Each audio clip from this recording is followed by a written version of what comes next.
একজন সাহাবী ছিলেন। মক্কা থেকে রাসূল যখন মদিনার দিকে হিজরত করে আসলেন, নবীর সঙ্গেই তিনি হিজরত করে মক্কা থেকে তিনি মদিনায় চলে এসেছেন। এক বছর যেতে না যেতেই যুদ্ধের ডাক এসেছে। বদর যুদ্ধের ডাক চলে এলো। বদর যুদ্ধের ডাক যখন নবীর কানে চলে এলো, আবু জেহেলরা 1000 সৈন্য নিয়ে লোহিত সাগরের পাশ দিয়ে ঘেসে ঘেসে তারা মদিনা থেকে 80 মাইল দূরে বদর নামক প্রান্তরে যখন তারা হাজির হয়ে গেছে, আমার নবীজি 16টা রোজা রেখেছেন। কয়টা? সাহাবে কেরামও রেখেছেন। রোজা রাখলে শারীরিক শক্তি বাড়ে না কমে? কই, শারীরিক শক্তি কমে যায়, একটু একটু দুর্বল লাগে না? বিকেলবেলা তো ঠেলা মারলি পড়ে যায়, একটু দুর্বল হয়, তো হয় না? একটু দুর্বল হয়। আমার ভাইয়েরা, যদিও শারীরিক শক্তি কম, রোজা রেখেছেন 16টা। প্রথমবার রোজা যেবার ফরজ হয় দ্বিতীয় হিজরিতে, 16টা রোজা রাখার পর নবীর কানে সংবাদ এলো, আবু জেহেলরা তারা 1000 সৈন্য নিয়ে শিশু ইসলামকে দুনিয়া থেকে চিরতরে নিশ্চিহ্ন করার জন্য বদর প্রান্তর পর্যন্ত চলে এসেছে। আমার নবীজি বলেন, ও সাহাবীরা, কে কে আছো? যুদ্ধের ময়দানে হাজির হবে। সাহাবে কেরাম বলছেন, লাব্বাইকা ইয়া রাসূলুল্লাহ, শুধু অর্ডার দিয়ে দেন, আমরা যুদ্ধে যাওয়ার জন্য প্রস্তুত নিচ্ছি। নবীজি বললেন, যুদ্ধ তো যেতে হবে, কিন্তু রোজার মাস, তোমরা কি করবে বলো? হুজুর, রোজাও রাখবো, যুদ্ধও করব। রাসূল বলছেন, না না, ফাইদ্দাতুম মিন আইয়ামিন উখর, পরবর্তীতে রোজা রাখার তোমরা সুযোগ পেয়ে যাবে, কিন্তু যুদ্ধে হারা যাবে না। শক্তি সঞ্চয় করতে হবে, তরবারি চালাতে হবে, রোজাটা তোমরা ভেঙে ফেলে দাও। আমার নবীজি রোজা ভেঙে ফেললেন, সাহাবে কেরাম রোজা ভেঙে ফেললেন। যুদ্ধের সৈনিক জড়ো করতেছেন। সৈনিক কারা কারা যুদ্ধে অংশগ্রহণ করবে? সংখ্যা বেশি হয় না। সৈনিকের সংকট চরম, অস্ত্রের সংকট চরম, ঘোড়ার সংকট চরম। এমন সময় মদিনার আফরা নামে একজন ব্যক্তি, তার ছোট্ট 2টা কলিজার টুকরা সন্তান, এই ছোট্ট বাচ্চা 2টা নবীর কাছে এসে বলছে, ইয়া রাসূলুল্লাহ, শুনতে পেলাম বদর যুদ্ধের নাকি ডাক এসেছে, সৈন্যের নাকি ঘাটতি হয়েছে, যদি অনুমতি দেন আমরা 2জন মিলে যুদ্ধে অংশগ্রহণ করতে চাই। সুবহানাল্লাহ বলবেন না? জোরে বলুন সুবহানাল্লাহ। কোন মাস কোন মাস বলেন? আমরা তো অনেকেই জানি না রমজান মাস বদরের মাস। রমজান মাস মক্কা বিজয়ের মাস। বড় বড় বিজয় হয়েছে কোন মাসে বলেন? কোন মাসে? কোরআন নাজিল হয়েছে কোন মাসে? শুধু এটাই জানি, কিন্তু যুদ্ধের মাস তো আমরা জানি না, বিজয়ের মাস তো আমরা জানি না। ইন্না ফাতাহনা লাকা ফাতাহাম মুবিনা। আমার ভাইয়েরা, এই ছোট্ট ছেলে 2টা যখন নবীর সামনে গেল, নবীজি মুস্কি মুস্কি হাসি মেরে বলছেন, সাহাবী, ও ছোট্ট 2টা বাচ্চা, তোমরা যুদ্ধে যাবে, তরবারি ধরবে কেমনে? বাহুবল নাই, পারমিশন দেওয়া যাবে না। বড়জন বলছে, হুজুর, শক্তি যদিও ওর একটু কম, আমার একটু বেশি আছে, অতএব আপনি আমাকে পারমিশনটা দিয়ে দেন, অন্তত আমাকে অনুমতি দেন। ছোটজন বলে, হুজুর, ও মিথ্যা কথা বলে, ও শুধু লম্বা বেশি, গায়ের শক্তি আমার বেশি। সুবহানাল্লাহ বলবেন না? 2 জনের কথা শুনে নবীজি মুস্কি একটা হাসি মারলেন, খুব খুশি হয়ে গেলেন। খুশি হয়ে বলছেন, 2 জন, তোমরা 2 জন কুস্তি লেগে যাও, তোমরা কুস্তি লাগো, দেখি কে মারামারিতে ফার্স্ট হয়। 2 জন লেগে গেছে।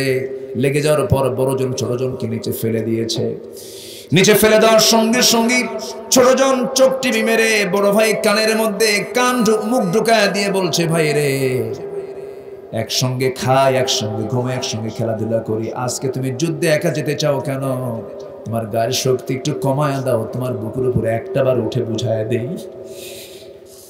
আমার নবীজি টের পেয়ে গেছেন, ছোট্ট 2টা বাচ্চাকে কোলের মধ্যে নিয়া, 2 কাঁধে নিয়া, আমার নবীজি 2 জায়গায় 2 সাইডে নিয়ে আকাশের দিকে তাকিয়ে বলছে, আকাশের মালিক আল্লাহ, এই ছোট্ট 2টা বাচ্চার গায়ের শক্তি নাই, কিন্তু ইমানের শক্তি আছে। আমি পারমিশন দিয়ে দিলাম, যাবে তোমরা যুদ্ধের ময়দানে। রমজান মাস 17তম রমজানের দিন আমার নবীজি মসজিদ নববী থেকে বের হলেন। 80 মাইল দূর, নিজের চোখে বদর দেখেছি। শুহাদায়ে বদরে 14 জন শহীদ সেখানে শুয়ে আছেন। 13 জনকে এক জায়গায় রাখা হয়েছে। আরেকজন মদিনায় ফেরার পথে মারা গেলে পরে 2 পাহাড়ের চিপায় রাসূল বললেন ওকে দাফন করো। আমার ভাইয়েরা, বদর যুদ্ধ যখন শুরু হয়ে যাবে সবাই প্রস্তুতি নিয়ে নিয়েছেন। এই ছোট্ট 2টা বাচ্চা সঙ্গে সঙ্গে পিছনের কাতারে নয় সামনের কাতারে গিয়ে হাজির হয়ে গেছে। এক সাহাবীকে ডাক দিয়ে বলে সিরাতে এসেছে, সেই সাহাবীর নাম হচ্ছে ইবনে মাসউদ রাদিয়াল্লাহু তাআলা আনহু। ইবনে মাসউদকে ডাক দিয়ে বলছেন, ও চাচা, শুনলাম যুদ্ধ শুরু হয়ে যাচ্ছে, কিন্তু আপনার কাছ থেকে একটা পরামর্শ নেব। কি? আমরা সবার বিরুদ্ধে তো যুদ্ধ করতে আসি নাই, কেন কি করতে চাও তোমরা? তোমাদের প্ল্যান কি? ছোট্ট 2টা বাচ্চা বলতেছে একটু দেখায় দিতে হবে একজন ব্যক্তিকে। কে? আবু জেহেলটা কে? কথা কি বুঝতেছেন? মানুষ ছোট, টার্গেট মানুষ ছোট, টার্গেট বড়। ইবনে মাসউদ আশ্চর্য হয়ে গেছেন। আব্দুল ইবনে মাসউদ বলছেন, ও মুআজ, আবু জেহেলের নামটা যে নিচ্ছ, আবু জেহেলকে ধরা খুবই কঠিন ব্যাপার। সে হলো কাফেরদের নেতা, কুরাইশদের লিডার। চতুর্দিকে তাকে সেনাবাহিনী, তার লোকজন তাকে পাহারা দিচ্ছে। ছোট্ট 2টা বাচ্চা বলতেছে কিচ্ছু, এত কিছু বলার দরকার নাই, শুধু চেনায় দেন, খাইয়া ফেলাবো। আল্লাহু আকবার বলবেন না? চেনায় দেন। বিজয়ের জন্য কি শক্তি দরকার না ঈমান দরকার? কি দরকার? না। মুআজের কথা শুনে ইবনে মাসউদ বলছেন, এত রাগ কেন? এত রাগ করতেছো কেন? আবু জেহেল শুধু টার্গেট কেন? কি কারণ আবু জেহেলের প্রতি এত রাগ কেন তোমাদের? ছোট্ট 2টা বাচ্চা এবার কেঁদে কেঁদে বলছো, চাচা শুনেছি আবু জেহেলটা নাকি রাসূলকে খুব কষ্ট দিয়েছে। এটাই হলো রাসূলের ভালোবাসা। রাসূলকে নাকি খুব মেরেছে, রক্তাক্ত করেছে, দেশ থেকে বিতাড়িত করেছে, বের করে দিয়েছে, ঘর থেকে বের করে দিয়েছে, হত্যার অর্ডার দিয়েছে। আব্বার কাছ থেকে শুনেছি সেই আবু জেহেলকে আমরা দুনিয়াতে বেঁচিয়ে রাখবো না, মেরে ফেলে দেব। এই সিদ্ধান্ত শোনার সঙ্গে সঙ্গে ইবনে মাসউদ বলছেন, দেখো ওই যে ঘোড়ার পিঠে বসে আছে, 2 দিকে 2 পা ফেলে দিয়া, 2 দিকে 2টা পা ছেড়ে দিয়ে বসে আছে, চতুর্দিকে তাকে পাহারা দিচ্ছে। এই কথা শোনার সঙ্গে, এই দৃশ্য দেখার সঙ্গে সঙ্গে আবু জেহেলকে চেনার সঙ্গে সঙ্গে যেতে দেরি হলো না। সিংহের মতো গর্জন দিয়া, বাজ পাখির মতো উড়ন্ত হয়ে দৌড়ে দৌড়ে চলে গেছে। কাফেররা টের পায় না এটা কোন গ্রুপের লোক। ছোট্ট মানুষ বগলের তলে পড়ে থাকে, ঘাড়ের তলে পড়ে থাকে। 2 পাশে 2 পা ছেড়ে দিয়ে ঘোড়ার উপরে বসে আছে আবু জেহেল।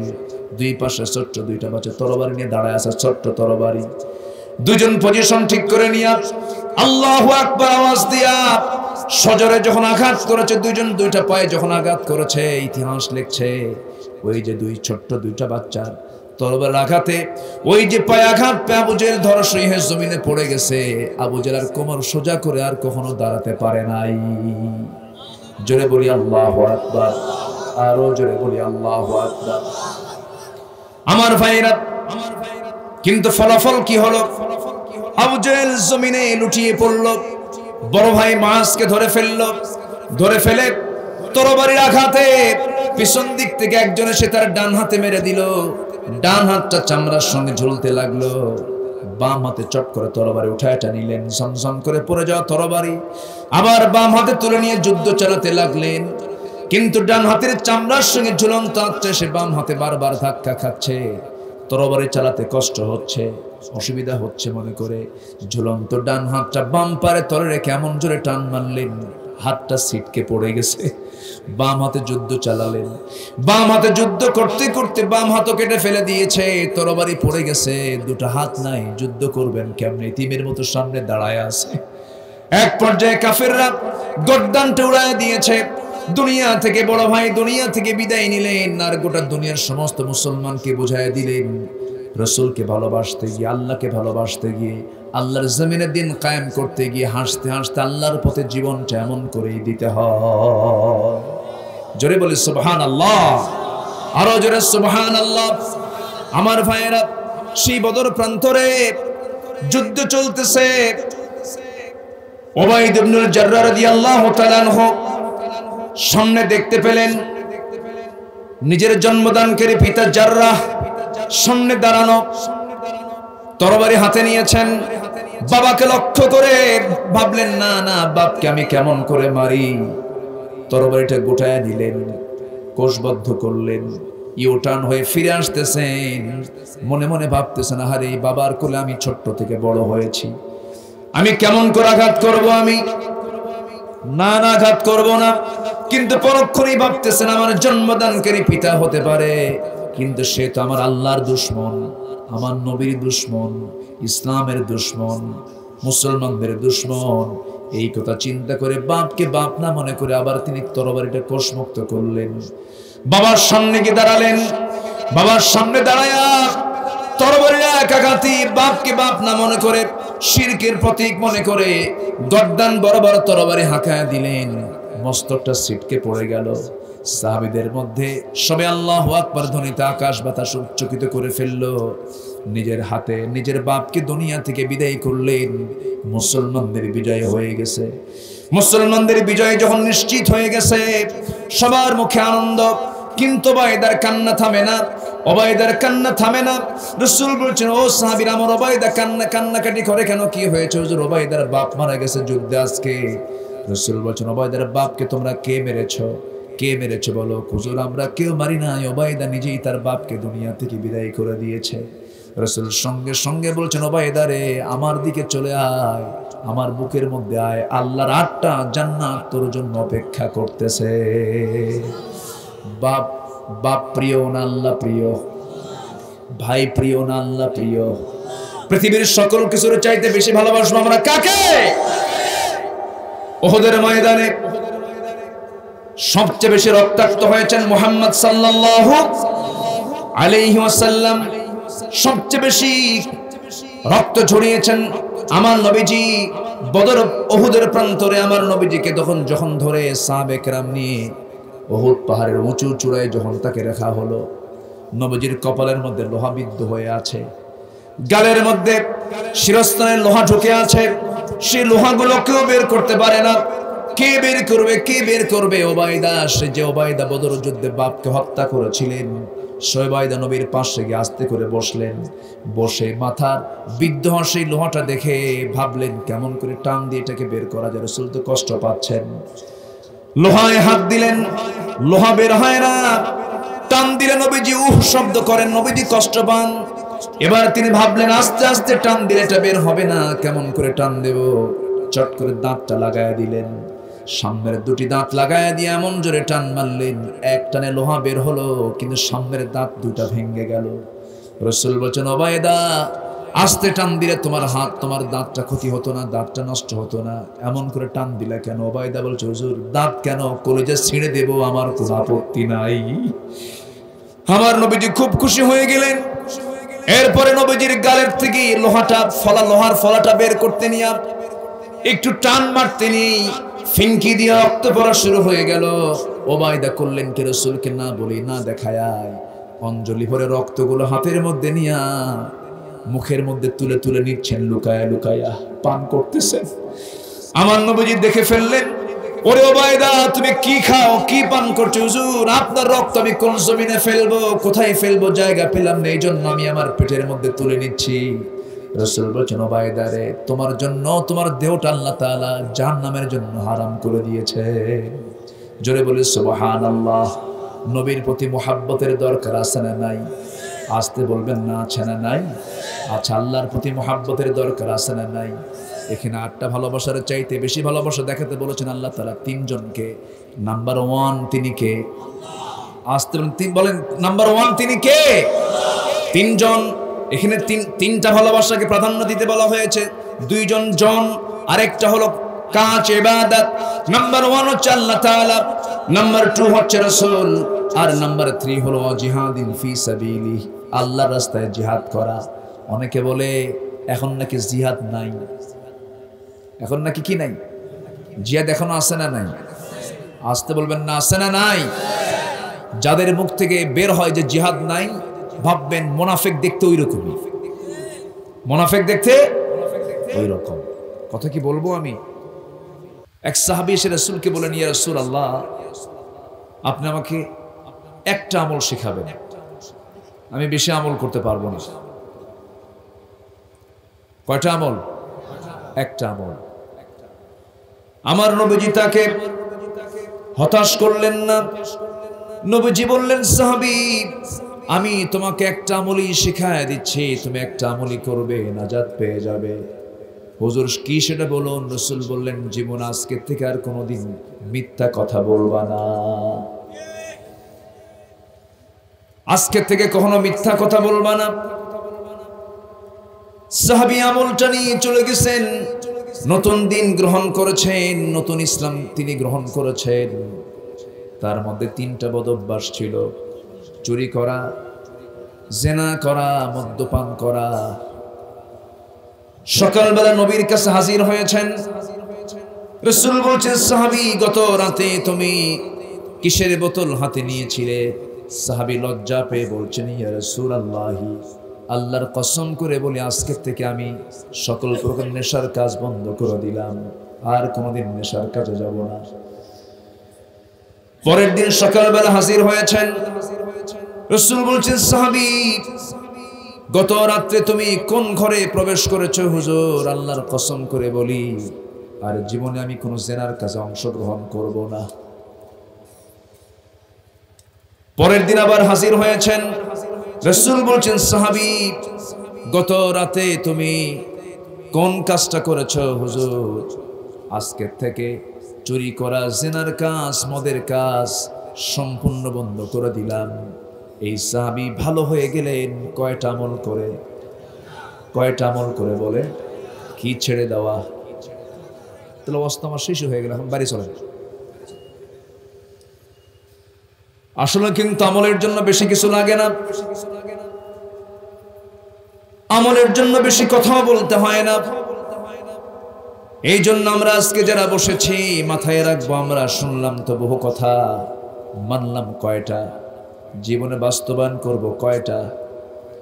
যখন কোনো বান্দা সকালবেলা ঘুম থেকে ওঠে, ঘুম থেকে ওঠার সঙ্গে সঙ্গে বান্দা যখন সকালবেলা উঠে যায়, মাথা থেকে পা পর্যন্ত সমস্ত অঙ্গ প্রত্যঙ্গ, মাথা, চোখ, কান, নাক, হাত, পা, সমস্ত অঙ্গ প্রত্যঙ্গগুলো জিহ্বার কাছে আসে। কিসের কাছে? জিহ্বার কাছে চলে আসে। ইদা আসবাহা ইবনে আদম, ইদা আসবাহা ইবনে আদম ফাইনাল আ'দা কুল্লা শাইইন তাকফুরুল লিসান ইত্তাকিল্লাহা ফিনা ফাইন্নামা নাহনু বিক ফাইন ইসতাকামতা ইসতাকামনা ওয়া ইন আওয়াজাজতা আওয়াজাজনা আও কামা ক্বালা আলাইহিস সালাতু ওয়াস সালাম।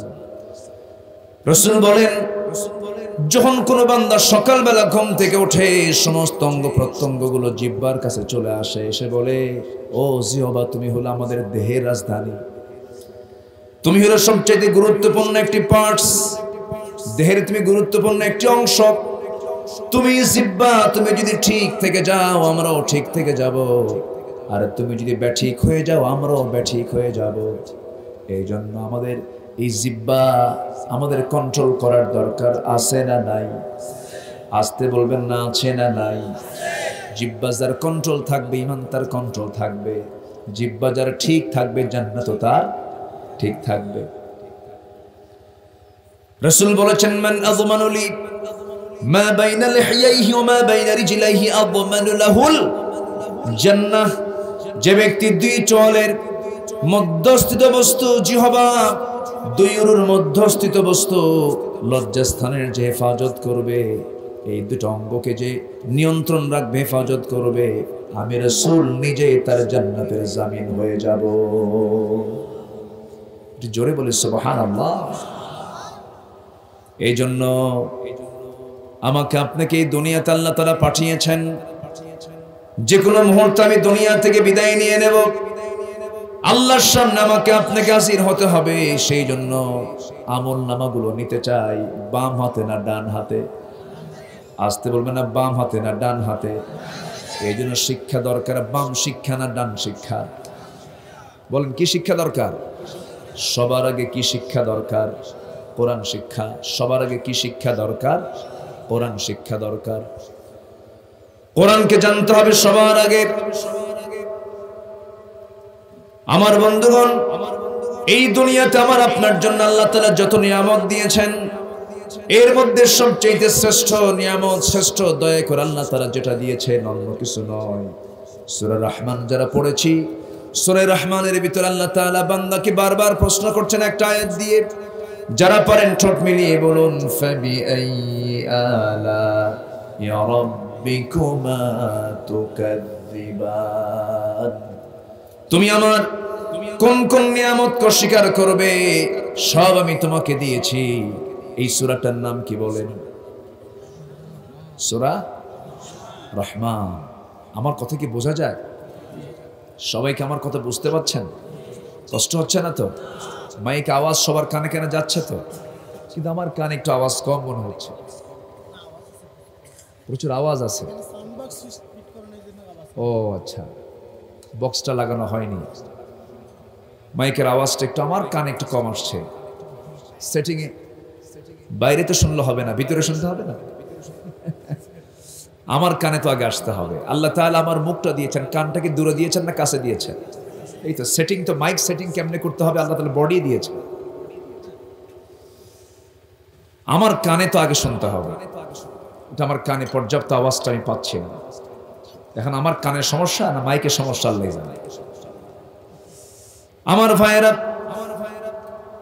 তাহলে সূরা রহমান, এই রহমানের ভিতরে আল্লাহ রাব্বুল আলামিন বান্দাকে বারবার প্রশ্ন করেছেন, বান্দাকে বারবার জিজ্ঞাসা করছেন, কিন্তু শুরুটা করেছেন কত সুন্দর দিয়ে। দেখুন সবাই বলুন, আর রহমান আল্লামাল কুরআন খালাকাল ইনসান আল্লামাহুল বায়ান। রহমানকে, দয়ালুকে, মেহেরবানকে, দয়াময়কে, করুণাময়কে আল্লাহ রহমান শব্দটা প্রয়োগ করে বলছেন তিনি সেই রহমান যিনি দয়া করে বান্দাকে কোরআন শিক্ষা দিয়েছেন।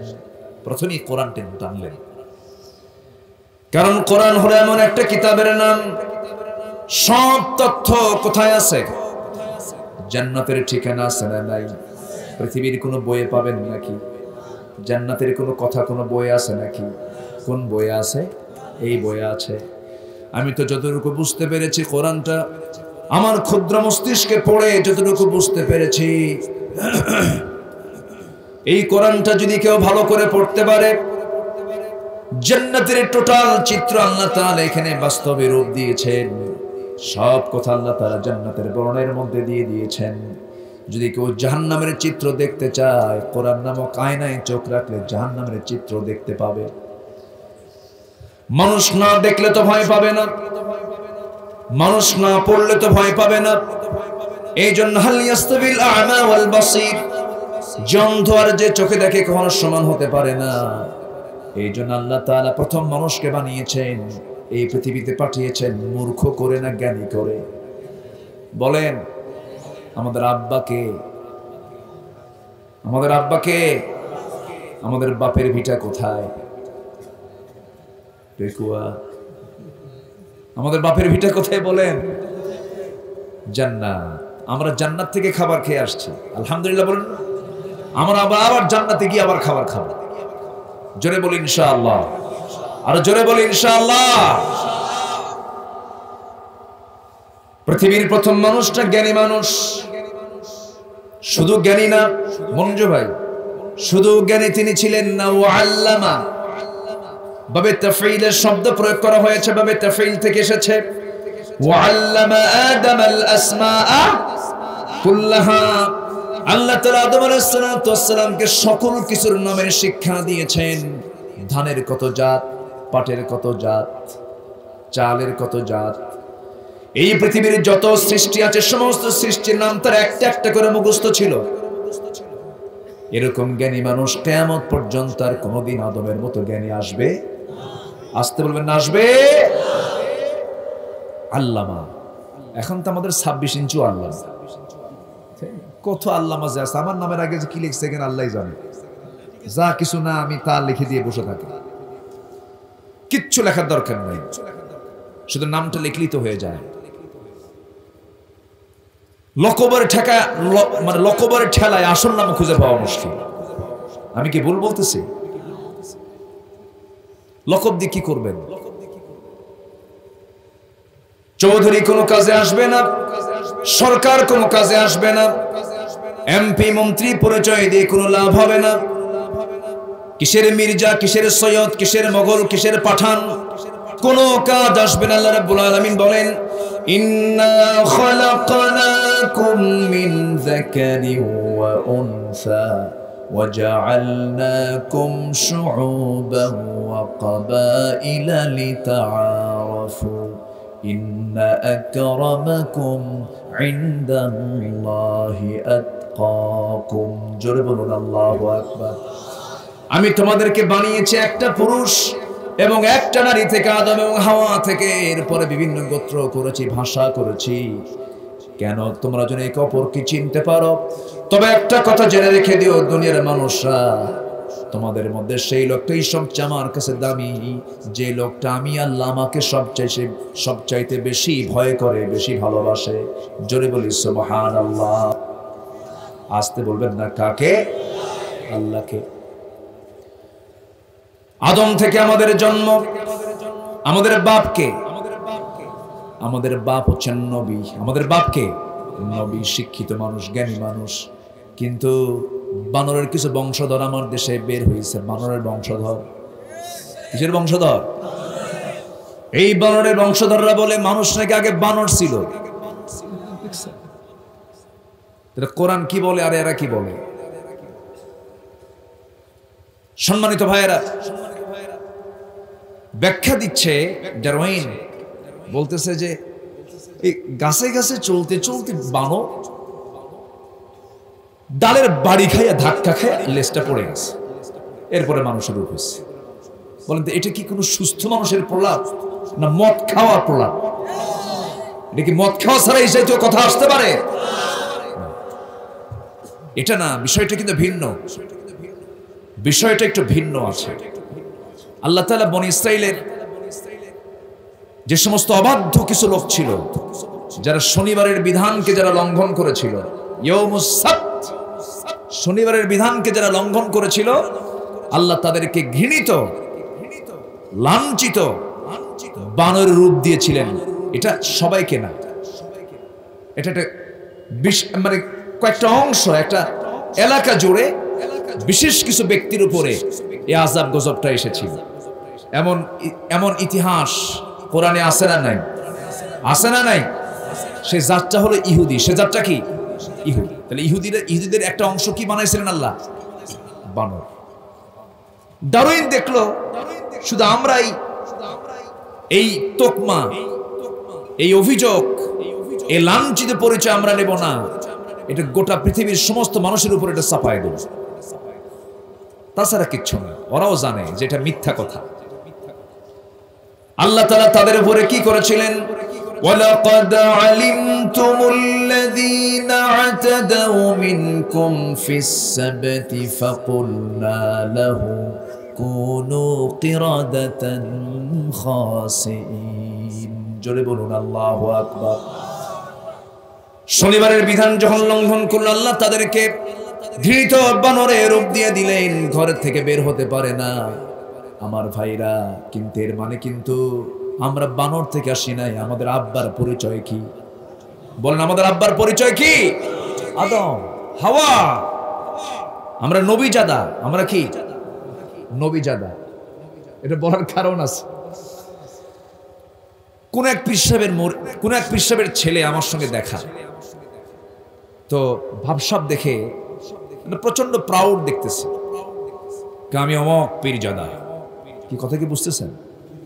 খুব ভাবসাব দেখাচ্ছে। আচ্ছা, নবীর ছেলে কি কাফের ছিল না? আসতে কয়। নূহ আলাইহিস সালামের ছেলে কেনান কি ছিল? কাফের। নবীর ছেলে কি হয়? কাফের। আবার মুশরিকের ছেলে নবী আছে না নাই? ইব্রাহিম আলাইহিস সালামের বাপ কে? আজর। মুমিন না মুশরিক? মুশরিকের ছেলে ইব্রাহিম আলাইহিস সালাম। আবার নবীর ছেলে, নূহের ছেলে কেনান। কাফের। তাহলে সব পীরের ছেলেই পীরজাদা হবে, দুই একটা হারামজাদা নাই? আসতে কোন কেন? দুই একটা হারামজাদা আছে না নাই? তো কথা বলতে নিয়ে খুব ভাব, খুব মোশান দেখতেছি, কথা কই না। আমি অমক পীরজাদা, আমি বললাম আমি তো নবীজাদা। কি কথা কি বুঝতেছেন?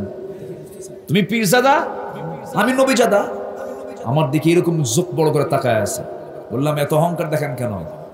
ওয়ালাকাদ কাররামনা বানি আদম, আমি আদম সন্তানকে সম্মান দিয়েছি। ইন্না আক্রামাকুম ইনদাল্লাহি আতকাকুম। চুপ মেরে আর কোনো কথা বলল না। আমাদের সম্মান, আমরা আদম সন্তান, এর চাইতে বড় সম্মান আর পৃথিবীতে নাই। যেরকম সুবহানাল্লাহ, ওয়া হামালনাহুম ফিল বাররি ওয়াল বাহর। সম্মান পাবো কখন? যখন আমি সবচেয়ে বেশি ভয় পাবো, ভালোবাসবো কাকে? সবার চাইতে কম না বেশি? আসুন আলোচনার দিকে আসি। সূরা তাওবার 24 নম্বর আয়াত। আল্লাহ তাআলা এখানে 8টা ভালোবাসার কথা বলেছেন। কয়টা? 8টা তুলে ধরেছেন। আমার কথা কি বোঝা যায় ভাই? কারো কোনো অসুবিধা নাই তো? বলি আলহামদুলিল্লাহ। কারণ কক্সবাজারে আপনারা আমার কথা বুঝতে পারেন, কিন্তু আমি আপনাদের সব কথা কিন্তু বুঝি না, তবে গালি দিলে টের পাই।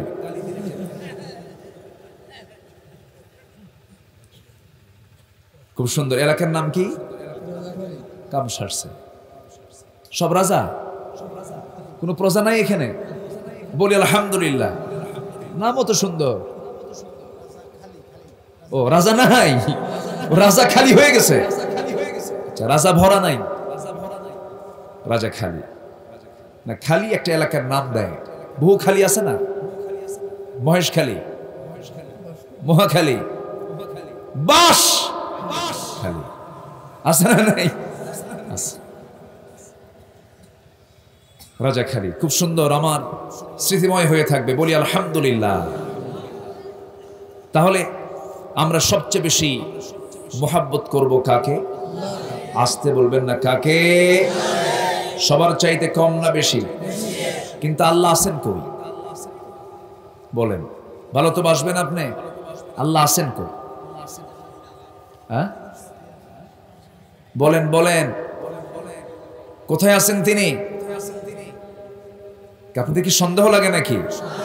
আমার আল্লাহ তাআলার একটা নির্দিষ্ট জায়গা আছে না নাই? কোথায়? ডানে, বামে, নিচে না উপরে? 7টা আসমান কোথায়? উপরে। আমার আল্লাহ তাআলা অনেক দূরে।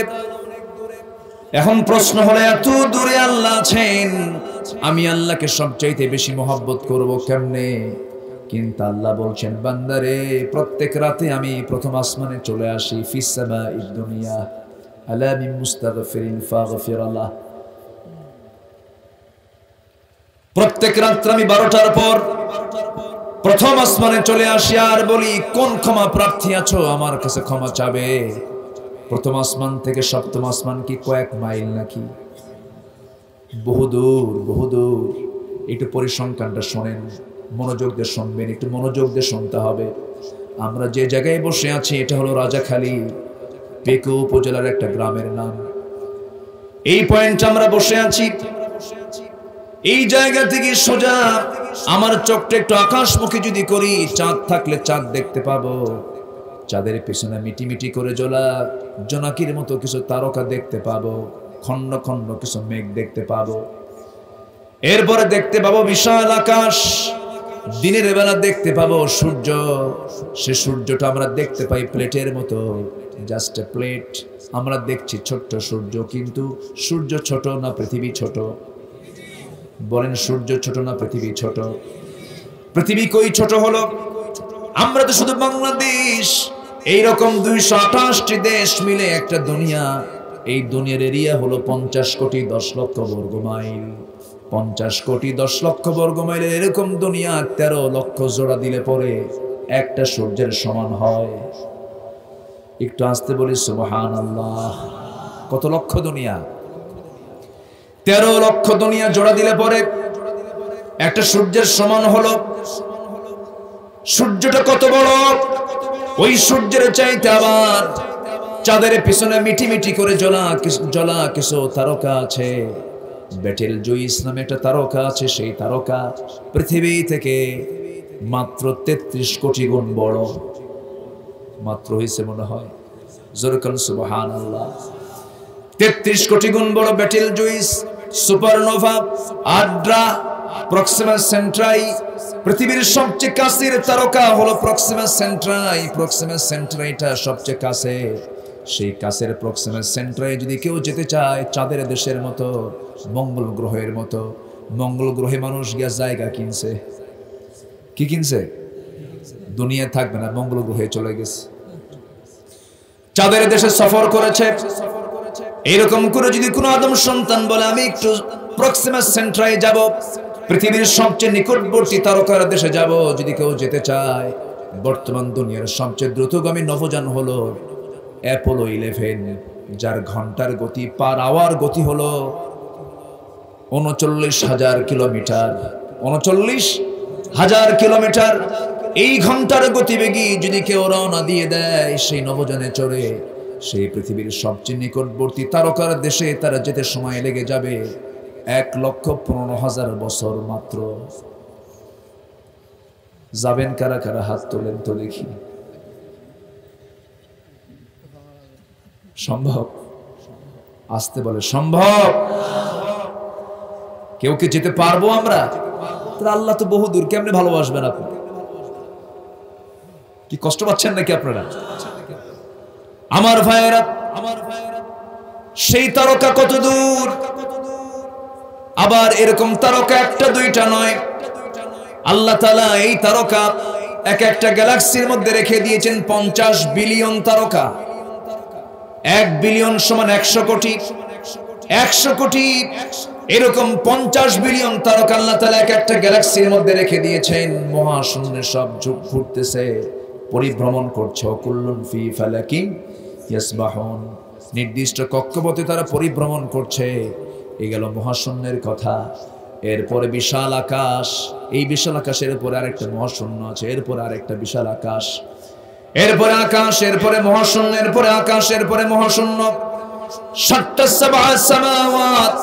7 আকাশ পেরিয়ে, সিদরাতুল মুনতাহা পেরিয়ে আমার আল্লাহ তাআলার আরশে আজিম, আর রহমানু আলাল আরশি ইস্তাওয়া, আমার আল্লাহ তাআলার আরশে আজিম সমাসীন, সেখানে তিনি আছেন।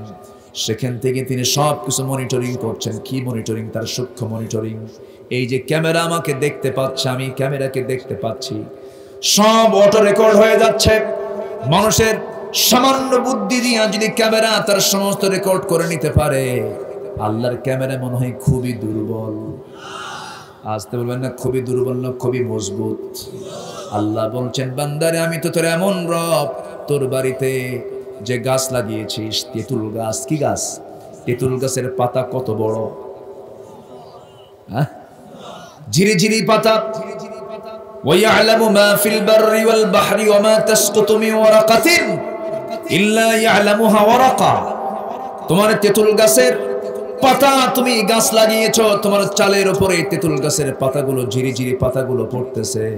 তুমি তেঁতুল গাছ লাগিয়েছো বটে, কিন্তু সেই তেঁতুল গাছের পাতাটা কোনটা আগে পড়লো কোনটা পরে পড়লো, আমি আল্লাহ তা জেনে যাই। যেরকম সুবহানাল্লাহ। তেঁতুল গাছের পাতার খবর যদি আমি আল্লাহ জানি, ও যুবক, রঙিন চশমার ফাঁক দিয়া তুমি কোন মহিলার দিকে চায়া থাকো, আল্লাহ মনে হয় দেখে না। আস্তে কয়, দেখে কি না? আল্লাহ আছেন ওই জায়গায়, কিন্তু ইলম তার সব জায়গায় আছে না নাই? সব জায়গায় তিনি সব দেখেন, সব শোনেন, সব জানেন।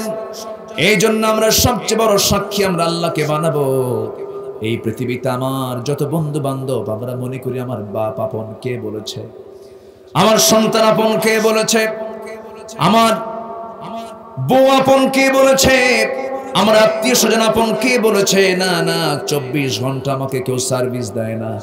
আমার 24 ঘন্টা যিনি সার্ভিস দেন, আমার সঙ্গে থাকেন, তিনি আমার কে? আরো জোরে বলুন, কে? এই যে বসে আছে এখানে আমার সঙ্গে কে আছেন? আসতে বলুন না, কে আছেন? লা তাহজান ইন্নাল্লাহা মা'না। আল্লাহ আমার সাথে আছেন। কেমন করে তিনি আছেন? আল্লাহ তাআলা আমার সবকিছু খবর রাখতেছেন, সব দেখতেছেন। 24 ঘন্টা তিনি আমার জন্য সবকিছু নিয়োজিত রেখেছেন। আমার খাবারটা কে যোগান দেন? এখানে বসে বসে আছি না খাবারও খাচ্ছি? বলেন, আমরা কি এমনি বসে বসে আছি? খাবার খাচ্ছি না? আসতে বলে, খাবার খাচ্ছি না? খাবার খাই দুই ভাবে, একটা হলো নাক দিয়া খায়, আরেকটা কি মুখ দিয়া খায়। মুখের খাবার ধান লাগাতে হয়, চাল বানাতে হয়, কত কি করতে হয়, কিন্তু নাকের খাবারটার জন্য কিছু বানানোর প্রয়োজন হয় না। নাকের ডগায় আমার আল্লাহ খাবারটা তুলে দেন। যেরকম সুবহানাল্লাহ। কোন খাবার বেশি জরুরি? কোনটা? নাকেরটা না মুখেরটা?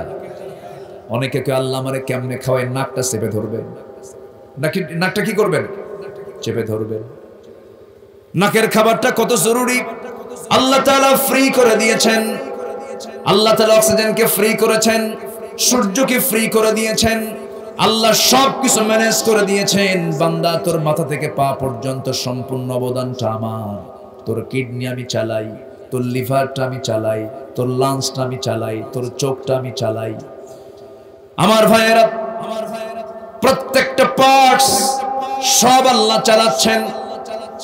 মঞ্জু ভাইকে কিছুক্ষণ আগে বললাম, ভাই চোখটা ব্যথা করতেছে, কেমন যেন কি যেন হয়ে গেল, কি টেনশন শুরু হয়ে গেছে।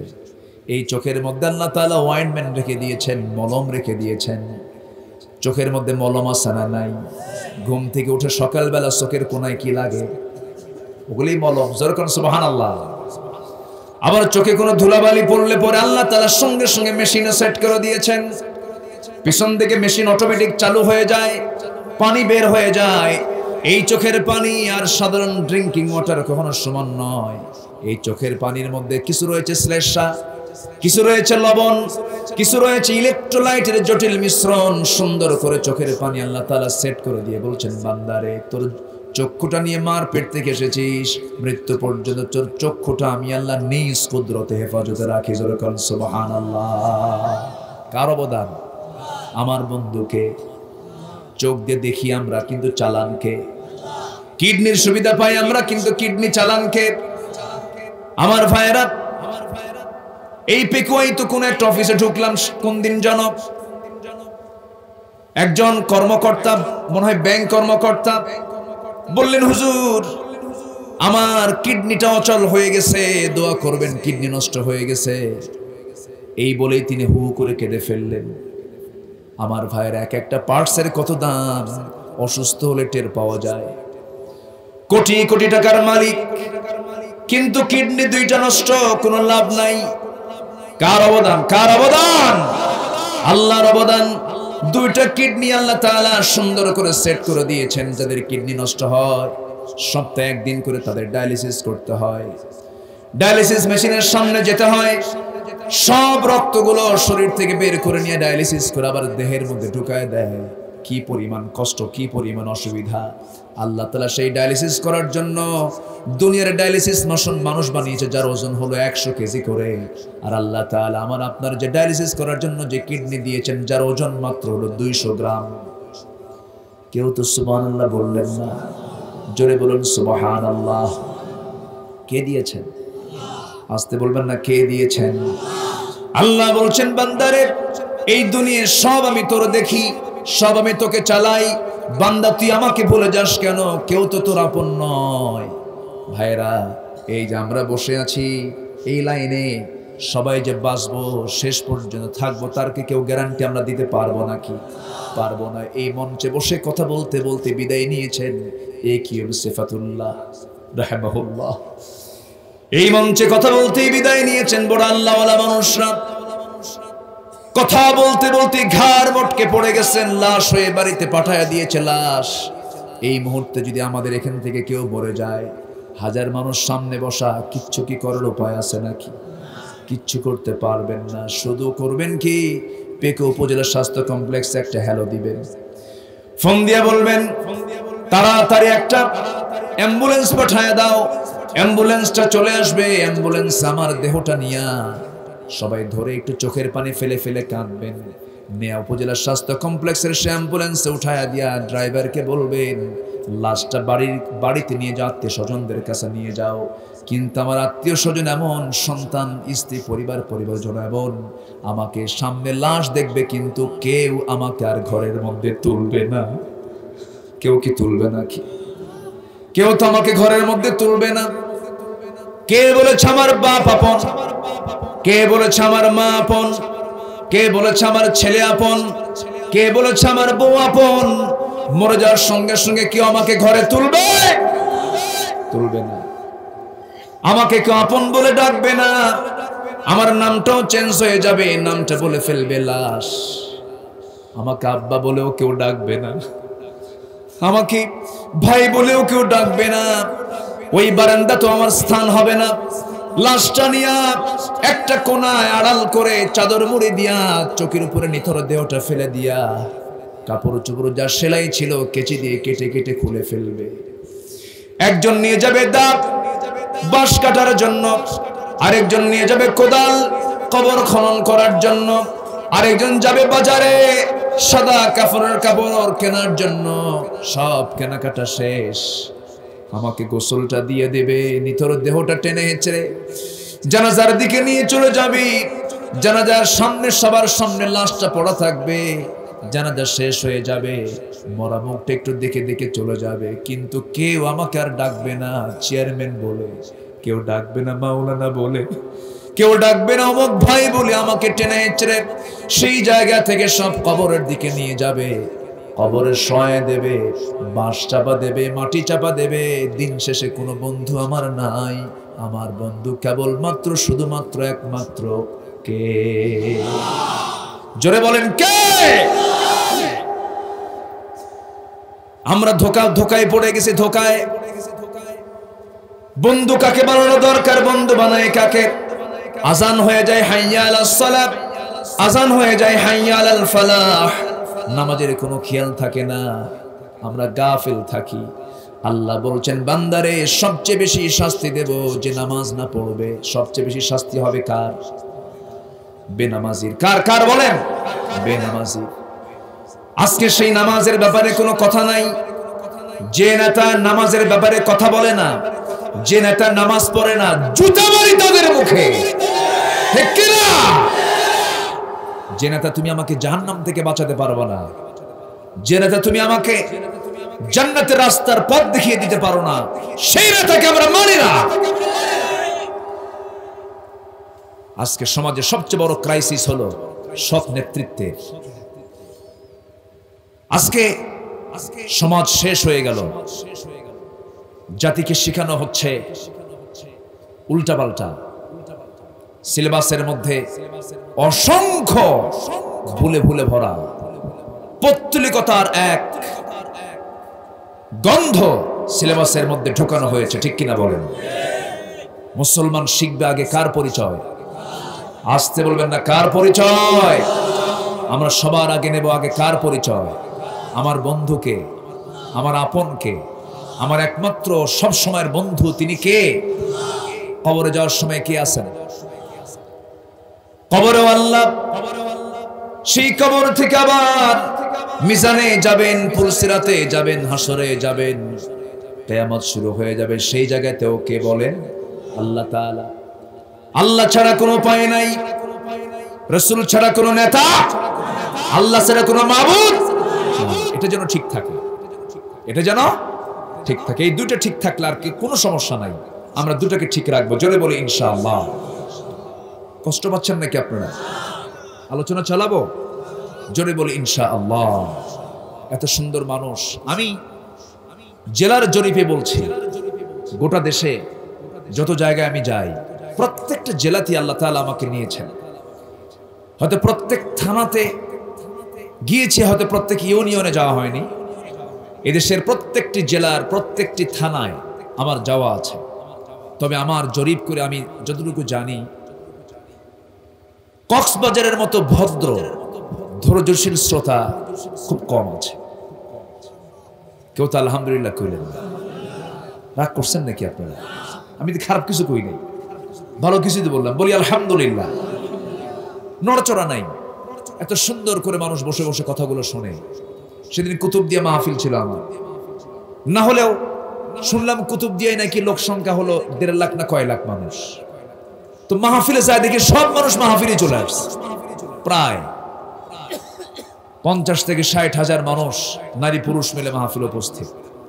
অনেক রাতে উঠেছি আমি, 2টা মাহফিল শেষ করে স্পিড বোর্ডে করে মাহফিলে গিয়ে দেখি প্রায় 50,000 ঊর্ধ্ব মানুষ। 12টা ক্রস হয়ে গেছে, একটা লোক ওঠে না।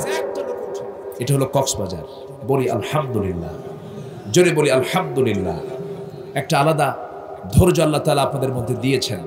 আল্লাহ তুমি কোরআনের এই টানকে জান্নাতের কারণ করে দাও। জোরে বলি আল্লাহুম্মা আমিন, আরো জোরে আল্লাহুম্মা আমিন। তাহলে এতক্ষণের আলোচনায় আমরা সিদ্ধান্তে এটাই আসলাম, সব পথ ছাড়ো। কার পথ ধরো? আসতে বলবেন না, কার পথ ধরো? আল্লাহর পথ ধরবো আমরা। এক জায়গায় না সব জায়গায়?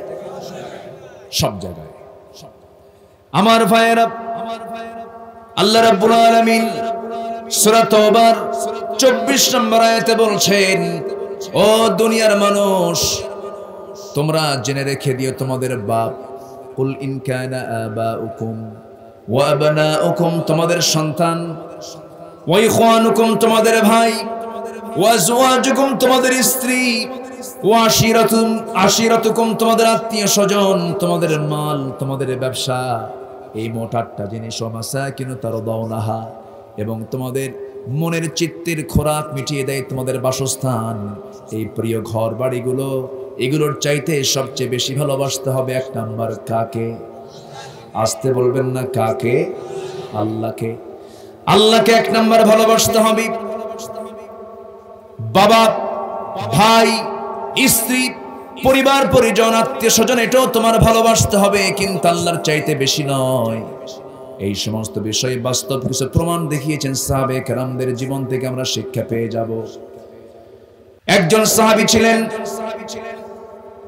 মক্কা থেকে রাসূল যখন মদিনার দিকে হিজরত করে আসলেন, নবীর সঙ্গেই তিনি হিজরত করে মক্কা থেকে তিনি মদিনায় চলে এসেছেন।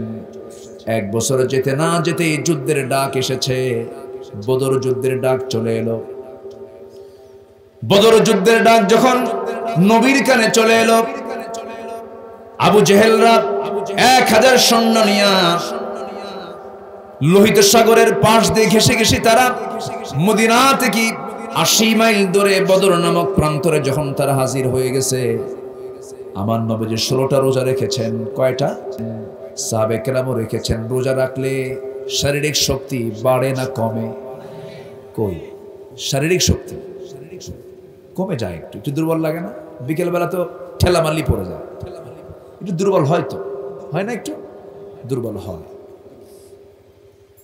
আমার ভাইয়েরা, যদিও শারীরিক শক্তি কম, রোজা রেখেছেন 16টা। প্রথমবার রোজা যেবার ফরজ হয় 2য় হিজরিতে, 16টা রোজা রাখার পর নবীর কানে সংবাদ এলো, আবু জেহেলরা তারা 1000 সৈন্য নিয়ে শিশু ইসলামকে দুনিয়া থেকে চিরতরে নিশ্চিহ্ন করার জন্য বদর প্রান্তর পর্যন্ত চলে এসেছে।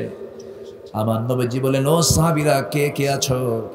যুদ্ধের ময়দানে হাজির হবে। সাহাবে কেরাম বলছেন, লাব্বাইকা ইয়া রাসূলুল্লাহ, শুধু অর্ডার দিয়ে দেন, আমরা যুদ্ধে যাওয়ার জন্য প্রস্তুত নিচ্ছি। নবীজি বললেন, যুদ্ধ তো যেতে হবে, কিন্তু রোজার মাস, তোমরা কি করবে বলো? হুজুর, রোজাও রাখবো, যুদ্ধও করব। রাসূল বলছেন, না না, ফাইদ্দাতুম মিন আইয়ামিন উখর, পরবর্তীতে রোজা রাখার তোমরা সুযোগ পেয়ে যাবে, কিন্তু যুদ্ধে হারা যাবে না, শক্তি সঞ্চয় করতে হবে, তরবারি চালাতে হবে, রোজাটা তোমরা ভেঙে ফেলে দাও। আমার নবীজি রোজা ভেঙে ফেললেন, সাহাবে কেরাম রোজা ভেঙে ফেললেন। যুদ্ধের সৈনিক জড়ো করতেছেন। সৈনিক কারা কারা যুদ্ধে অংশগ্রহণ করবে? সংখ্যা বেশি হয় না, সৈনিকের সংকট চরম, অস্ত্রের সংকট চরম, ঘোড়ার সংকট চরম। এমন সময় মদিনার আফরা নামে একজন ব্যক্তি তার ছোট্ট দুইটা কলিজার টুকরা সন্তান, এই ছোট্ট বাচ্চা দুইটা নবীর কাছে এসে বলছে, ইয়া রাসূলুল্লাহ, শুনতে পেলাম বদর যুদ্ধের নাকি ডাক এসেছে, সৈন্যের নাকি ঘাটতি হয়েছে, যদি অনুমতি দেন আমরা দুজন মিলে যুদ্ধে অংশগ্রহণ করতে চাই। সুবহানাল্লাহ বলবেন না? জোরে বলুন সুবহানাল্লাহ। কোন মাস কোন মাস বলেন? আমরা তো অনেকেই জানি না রমজান মাস বদরের মাস, রমজান মাস মক্কা বিজয়ের মাস। বড় বড় বিজয় হয়েছে কোন মাসে বলেন? কোন মাসে? কোরআন নাজিল হয়েছে কোন মাসে? শুধু এটাই জানি, কিন্তু যুদ্ধের মাস তো আমরা জানি না, বিজয়ের মাস তো আমরা জানি না। ইন্না ফাতাহনা লাকা ফাতাহাম মুবিনা। আমার ভাইয়েরা, এই ছোট্ট ছেলে দুইটা যখন নবীর সামনে গেল, নবীজি মুস্কি মুস্কি হাসি মেরে বলছেন, সাহাবী, ও ছোট্ট দুইটা বাচ্চা, তোমরা যুদ্ধে যাবে, তরবারি ধরবে কেমনে? বাহুবল নাই, পারমিশন দেওয়া যাবে না। বড়জন বলছে, হুজুর, শক্তি যদিও ওর একটু কম, আমার একটু বেশি আছে, অতএব আপনি আমাকে পারমিশনটা দিয়ে দেন, অন্তত আমাকে অনুমতি দেন। ছোটজন বলে, হুজুর, ও মিথ্যা কথা বলে, ও শুধু লম্বা বেশি, গায়ের শক্তি আমার বেশি। সুবহানাল্লাহ বলবেন না? দুইজনের কথা শুনে নবীজি মুস্কি একটা হাসি মারলেন, খুব খুশি হয়ে গেলেন। খুশি হয়ে বলছেন, দুইজন, তোমরা দুইজন কুস্তি লেগে দাও, লেগে যাও, তোমরা কুস্তি লাগো, দেখি কে মারামারিতে ফার্স্ট হয়। দুজন লেগে গেছে। লেগে যাওয়ার পর বড়জন ছোটজনকে নিচে ফেলে দিয়েছে। নিচে ফেলে দেওয়ার সঙ্গে সঙ্গে ছোটজন চোখ টিপি মেরে বড় ভাই কানের মধ্যে মুখ ঢুকায় দিয়ে বলছে, ভাই রে, একসঙ্গে খাই, একসঙ্গে ঘুমাই, একসঙ্গে খেলাধুলা করি, আজকে তুমি যুদ্ধে একা যেতে চাও কেন? তোমার গায়ের শক্তি একটু কমায় দাও, তোমার বুকের উপরে একটা বার উঠে বুঝায় দেই। আমার নবীজি টের পেয়ে গেছেন, ছোট্ট দুইটা বাচ্চাকে কোলের মধ্যে নিয়া, দুই কান্দে নিয়া, আমার নবীজি দুই জায়গায়, দুই সাইডে নিয়ে আকাশের দিকে তাকিয়ে বলছে, আকাশের মালিক আল্লাহ, এই ছোট্ট দুইটা বাচ্চার গায়ের শক্তি নাই, কিন্তু ইমানের শক্তি আছে। আমি পারমিশন দিয়ে দিলাম, যাবে তোমরা যুদ্ধের ময়দানে। রমজান মাস 17তম রমজানের দিন আমার নবীজি মসজিদ নববী থেকে বের হলেন। 80 মাইল দূর নিজের চোখে বদর দেখেছি। শুহাদায়ে বদরে 14 জন শহীদ সেখানে শুয়ে আছেন। 13 জনকে এক জায়গায় রাখা হয়েছে। আরেকজন মদিনায় ফেরার পথে মারা গেলে পরে 2 পাহাড়ের চিপায় রাসূল বললেন, ওকে দাফন করো। আমার ভাইয়েরা, বদর যুদ্ধ যখন শুরু হয়ে যাবে, সবাই প্রস্তুতি নিয়ে নিয়েছেন। এই ছোট্ট দুইটা বাচ্চা সঙ্গে সঙ্গে পিছনের কাতারে নয়, সামনের কাতারে গিয়ে হাজির হয়ে গেছে। এক সাহাবীকে ডাক দিয়ে বলে, সিরাতে এসেছে, সেই সাহাবীর নাম হচ্ছে ইবনে মাসউদ রাদিয়াল্লাহু তাআলা আনহু। ইবনে মাসউদকে ডাক দিয়ে বলছেন, ও চাচা, শুনলাম যুদ্ধ শুরু হয়ে যাচ্ছে, কিন্তু আপনার কাছ থেকে একটা পরামর্শ নেব। কি? আমরা সবার বিরুদ্ধে তো যুদ্ধ করতে আসি নাই, কেন, কি করতে চাও তোমরা, তোমাদের প্ল্যান কি? ছোট্ট দুইটা বাচ্চা বলতেছে, একটু দেখায় দিতে হবে একজন ব্যক্তিকে। কে? আবু জেহেলটা কে? কথা কি বুঝতেছেন? মানুষ ছোট, টার্গেট, মানুষ ছোট, টার্গেট বড়। ইবনে মাসউদ আশ্চর্য হয়ে গেছেন। আব্দুল ইবনে মাসউদ বলছেন, ও মুআজ, আবু জেহেলের নামটা যে নিচ্ছ, আবু জেহেলকে ধরা খুবই কঠিন ব্যাপার। সে হলো কাফেরদের নেতা, কুরাইশদের লিডার। চতুর্দিকে তাকে সেনাবাহিনী, তার লোকজন তাকে পাহারা দিচ্ছে। ছোট্ট দুইটা বাচ্চা বলতেছে, কিচ্ছু, এত কিছু বলার দরকার নাই, শুধু চেনায় দেন, খাইয়া ফেলাবো। আল্লাহু আকবার বলবেন না? চেনায় দেন। বিজয়ের জন্য কি শক্তি দরকার না ইমান দরকার? কি দরকার? না। মুআজের কথা শুনে ইবনে মাসউদ বলছেন, এত রাগ কেন? এত রাগ করতেছো কেন? আবু জেহেল শুধু টার্গেট কেন? কি কারণ আবু জেহেলের প্রতি এত রাগ কেন তোমাদের?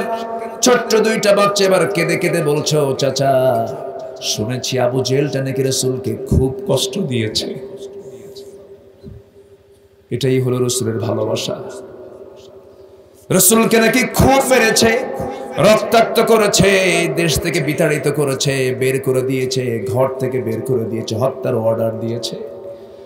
আব্বার কাছ থেকে শুনেছি সেই আবু জেহেলকে আমরা দুনিয়াতে বেঁচিয়ে রাখবো না, মেরে ফেলে দেব। এই সিদ্ধান্ত শোনার সঙ্গে সঙ্গে ইবনে মাসউদ বলছেন, দেখো ওই যে ঘোড়ার পিঠে বসে আছে, দুই দিকে দুই পা ফেলে দিয়া, দুই দিকে দুটা পা ছেড়ে দিয়ে বসে আছে, চতুর্দিকে তাকে পাহারা দিচ্ছে। এই কথা শোনার সঙ্গে, এই দৃশ্য দেখার সঙ্গে সঙ্গে আবু জেহেলকে চেনার সঙ্গে সঙ্গে যেতে দেরি হলো না। সিংহের মতো গর্জন দিয়া, বাজ পাখির মতো উড়ন্ত হয়ে দৌড়ে দৌড়ে চলে গেছে। কাফেররা টের পায় না এটা কোন গ্রুপের লোক। ছোট্ট মানুষ, বগলের তলে পড়ে থাকে, ঘাড়ের তলে পড়ে থাকে। দুই পাশে দুই পা ছেড়ে দিয়ে ঘোড়ার উপরে বসে আছে আবু জেহেল। দুই পাশে ছোট্ট দুইটা বাচ্চা তরবারি নিয়ে দাঁড়ায় আছে, ছোট্ট তরবারি। দুজন পজিশন ঠিক করে নিয়া আল্লাহু আকবার আওয়াজ দিয়া সজরে যখন আঘাত করেছে, দুইজন দুইটা পায়ে যখন আঘাত করেছে, ইতিহাস লিখছে ওই যে ছোট্ট দুইটা বাচ্চার তরবারির আঘাতে ওই যে পায়ে আঘাত পেয়ে আবু জেহেল ধরাশয়ী হয়ে জমিনে পড়ে গেছে। আবু জেহেল আর কোমর সোজা করে আর কখনো দাঁড়াতে পারে নাই। জোরে বলি আল্লাহু আকবার, আরো জোরে বলি আল্লাহু আকবার। আমার ভাইরা, কিন্তু ফলাফল কি হলো? আবু জেহেল জমিনে লুটিয়ে পড়ল। বড় ভাই মুআজকে ধরে ফেলে তরবারির আঘাতে পিছন দিক থেকে একজন এসে তার ডান হাতে মেরে দিল। ডান হাতটা চামড়ার সঙ্গে ঝুলতে লাগলো। বাম হাতে চট করে তরবারি উঠায় নিলেন, ঝমঝম করে পড়ে যাওয়া তরবারি আবার বাম হাতে তুলে নিয়ে যুদ্ধ চালাতে লাগলেন। কিন্তু ডান হাতের চামড়ার সঙ্গে ঝুলন্ত হাতটা সে বাম হাতে বারবার ধাক্কা খাচ্ছে। তরবারি চালাতে কষ্ট হচ্ছে, অসুবিধা হচ্ছে মনে করে ঝুলন্ত ডান হাতটা বাম পারে তলে রেখে এমন জোরে টান মারলেন, হাতটা ছিটকে পড়ে গেছে। বাম হাতে যুদ্ধ চালালেন। বাম হাতে যুদ্ধ করতে করতে বাম হাতও কেটে ফেলে দিয়েছে, তরবারি পড়ে গেছে, দুটো হাত নাই, যুদ্ধ করবেন কেমনে? তিমের মতো সামনে দাঁড়ায় আছে। এক পর্যায়ে কাফেররা গর্দানটা উড়ায় দিয়েছে। দুনিয়া থেকে বড় ভাই দুনিয়া থেকে বিদায় নিলেন, আর গোটা দুনিয়ার সমস্ত মুসলমানকে বুঝায় দিলেন রাসূলকে ভালোবাসতে গিয়ে, আল্লাহকে ভালোবাসতে গিয়ে, আল্লাহর জমিনে দিন কায়েম করতে গিয়ে হাসতে হাসতে আল্লাহর পথে জীবনটা এমন করেই দিতে হয়। জোরে বলি সুবহানাল্লাহ, আরো জোরে সুবহানাল্লাহ। আমার ভাইয়েরা, সেই বদর প্রান্তরে যুদ্ধ চলতেছে। উবাইদ ইবনুল জাররাহ রাদিয়াল্লাহু তাআলা আনহু সামনে দেখতে পেলেন নিজের জন্মদানকারী পিতা জাররাহ সামনে দাঁড়ানো, তরবারি হাতে নিয়েছেন। বাবাকে লক্ষ্য করে ভাবলেন, না না, বাপকে আমি কেমন করে মারি। তরবারিটা গোটায় দিলেন, কোষবদ্ধ করলেন, ইউটার্ন হয়ে ফিরে আসতেছেন। মনে মনে ভাবতেছেন, আরে বাবার কোলে আমি ছোট্ট থেকে বড় হয়েছি, আমি কেমন করে আঘাত করব? আমি না না, আঘাত করব না। কিন্তু পরক্ষণেই ভাবতেছেন, আমার জন্মদানকারী পিতা হতে পারে, কিন্তু সে তো আমার আল্লাহর দুশমন, আমার নবীর দুশমন, ইসলামের দুশমন, মুসলমানদের দুশমন। এই কথা চিন্তা করে বাপকে বাপ না মনে করে আবার তিনি তরবারিটা কোষমুক্ত করলেন। বাবার সামনে গিয়ে দাঁড়ালেন। বাবার সামনে দাঁড়ায়া তরবারির এক আঘাতে বাপকে বাপ না মনে করে, শিরকের প্রতীক মনে করে গর্দান বরাবর তরবারি হাঁকায়া দিলেন। মস্তকটা ছিটকে পড়ে গেল। সাহাবীদের মধ্যে সবে আল্লাহু আকবার ধ্বনিতে আকাশ বাতাস উচ্চকিত করে ফেললো। নিজের হাতে নিজের বাপকে দুনিয়া থেকে বিদায় করলেন। মুসলমানদের বিজয় হয়ে গেছে। মুসলমানদের বিজয় যখন নিশ্চিত হয়ে গেছে, সবার মুখে আনন্দ, কিন্তু ওবায়দার কান্না থামে না। ওবায়দার কান্না থামে না। রাসূল বলছেন, ও সাহাবীরা, আমার ওবায়দা কান্নাকাটি করে কেন? কি হয়েছে হুজুর? ওবায়দার বাপ মারা গেছে যুদ্ধে আজকে। রাসূল বলছেন, ওবায়দার বাপকে তোমরা কে মেরেছো? কে মেরেছে বলো? হুজুর, আমরা কেউ মারি নাই, ওবায়দা নিজেই তার বাপকে দুনিয়া থেকে বিদায় করে দিয়েছে। রাসূল সঙ্গে সঙ্গে বলছেন, ওবায়দা রে, আমার দিকে চলে আয়, আমার বুকের মধ্যে আয়, আল্লাহর 8টা জান্নাত তোর জন্য অপেক্ষা করতেছে। বাপ প্রিয় না আল্লাহ প্রিয়? ভাই প্রিয় না আল্লাহ প্রিয়? পৃথিবীর সকল কিছুর চাইতে বেশি ভালোবাসবো আমরা কাকে? উহুদের ময়দানে সবচেয়ে বেশি রক্তাক্ত হয়েছেন মুহাম্মদ সাল্লাল্লাহু আলাইহি ওয়াসাল্লাম। সবচেয়ে বেশি রক্ত ঝরিয়েছেন আমার নবীজি। বদর উহুদের প্রান্তরে আমার নবীজিকে যখন ধরে সাহাবে কেরাম নিয়ে উহুদ পাহাড়ের উঁচু চূড়ায় যখন তাকে রাখা হলো, নবীজির কপালের মধ্যে লোহাবিদ্ধ হয়ে আছে, গালের মধ্যে শিরস্ত্রাণে লোহা ঢুকে আছে, সেই লোহাগুলো কেউ বের করতে পারে না। কে বের করবে, কে বের করবে? ওবায়দা, সে যে ওবায়দা বদর যুদ্ধে বাপকে হত্যা করেছিলেন, সে ওবায়দা নবীর পাশে গিয়ে আস্তে করে বসলেন। বসে মাথার বিদ্ধ সেই লোহাটা দেখে ভাবলেন কেমন করে টান দিয়ে এটাকে বের করা যায়, রাসূল তো কষ্ট পাচ্ছেন। লোহায় হাত দিলেন, লোহা বের হয় না। টান দিলে নবীজি উহ শব্দ করেন, নবীজি কষ্ট পান। এবার তিনি ভাবলেন আস্তে আস্তে টান দিলে এটা বের হবে না, কেমন করে টান দেব? চট করে দাঁতটা লাগায় দিলেন, সামনের দুটি দাঁত লাগায় দিয়ে এমন জোরে টান মারলেন, এক টানে লোহা বের হলো, কিন্তু সামনের দাঁত দুটা ভেঙে গেল। রাসূল বলেন, ওবায়দা আস্তে টান দিলে তোমার হাত, তোমার দাঁতটা ক্ষতি হতো না, দাঁতটা নষ্ট হতো না, এমন করে টান দিলা কেন? ওবায়দা বলছে, হুজুর দাঁত কেন, কলেজে ছিঁড়ে দেব, আমার কোনো আপত্তি নাই। আমার নবীজি খুব খুশি হয়ে গেলেন। এরপরে নবীজির গালের থেকে লোহার ফলাটা বের করতে নিয়ে একটু টান মারতে নিয়ে ফিনকি দিয়ে রক্ত পড়া শুরু হয়ে গেল। ওবায়দা করলেন কি, রাসূলকে না বলি না দেখায় অঞ্জলি ভরে রক্তগুলো হাতের মধ্যে নিয়া মুখের মধ্যে তুলে তুলে নিচ্ছেন, লুকায়া লুকায়া পান করতেছেন। আমার নবীজি দেখে ফেললেন, ওরে ওবায়দা তুমি কি খাও, কি পান করছো? হুজুর আপনার রক্ত আমি কোন জমিনে ফেলবো, কোথায় ফেলবো, জায়গা পেলাম না, এই জন্য আমি আমার পেটের মধ্যে তুলে নিচ্ছি। রাসূল বলেন, ওবায়দা রে, তোমার জন্য তোমার দেহটা আল্লাহ তাআলা জাহান্নামের জন্য হারাম করে দিয়েছে। জোরে বলি সুবহানাল্লাহ। নবীর প্রতি মুহাব্বতের দরকার আছে না নাই? আসতে বলবেন না, আছে না নাই? আচ্ছা, আল্লাহর প্রতি মুহাব্বতের দরকার আছে না নাই? এখানে 8টা ভালোবাসার চাইতে বেশি ভালোবাসা দেখাতে বলেছেন আল্লাহ তাআলা 3 জনকে। নাম্বার 1 তিনি কে? আসতে বলেন নাম্বার 1 তিনি কে? 3 জন। এখানে তিনটা ভালোবাসাকে প্রাধান্য দিতে বলা হয়েছে। 2 জন, আরেকটা হলো কাজ ইবাদত। নাম্বার 1 হচ্ছে আল্লাহ তাআলা, নাম্বার 2 হচ্ছে রাসূল, আর নাম্বার 3 হলো জিহাদিন ফি সাবিলি, আল্লাহর রাস্তায় জিহাদ করা। অনেকে বলে এখন নাকি জিহাদ নাই, এখন নাকি কি নাই? জিহাদ এখনো আছে না নাই? আসতে বলবেন না, আছে না নাই? যাদের মুখ থেকে বের হয় যে জিহাদ নাই, ভাববেন মুনাফিক দেখতে ওই রকমই, মুনাফিক দেখতে ওই রকম। কথা কি বলবো আমি? আপত্তি নাই তো? সবাই থাকতে রাজি আছেন তো? জিকির করি লা ইলাহা,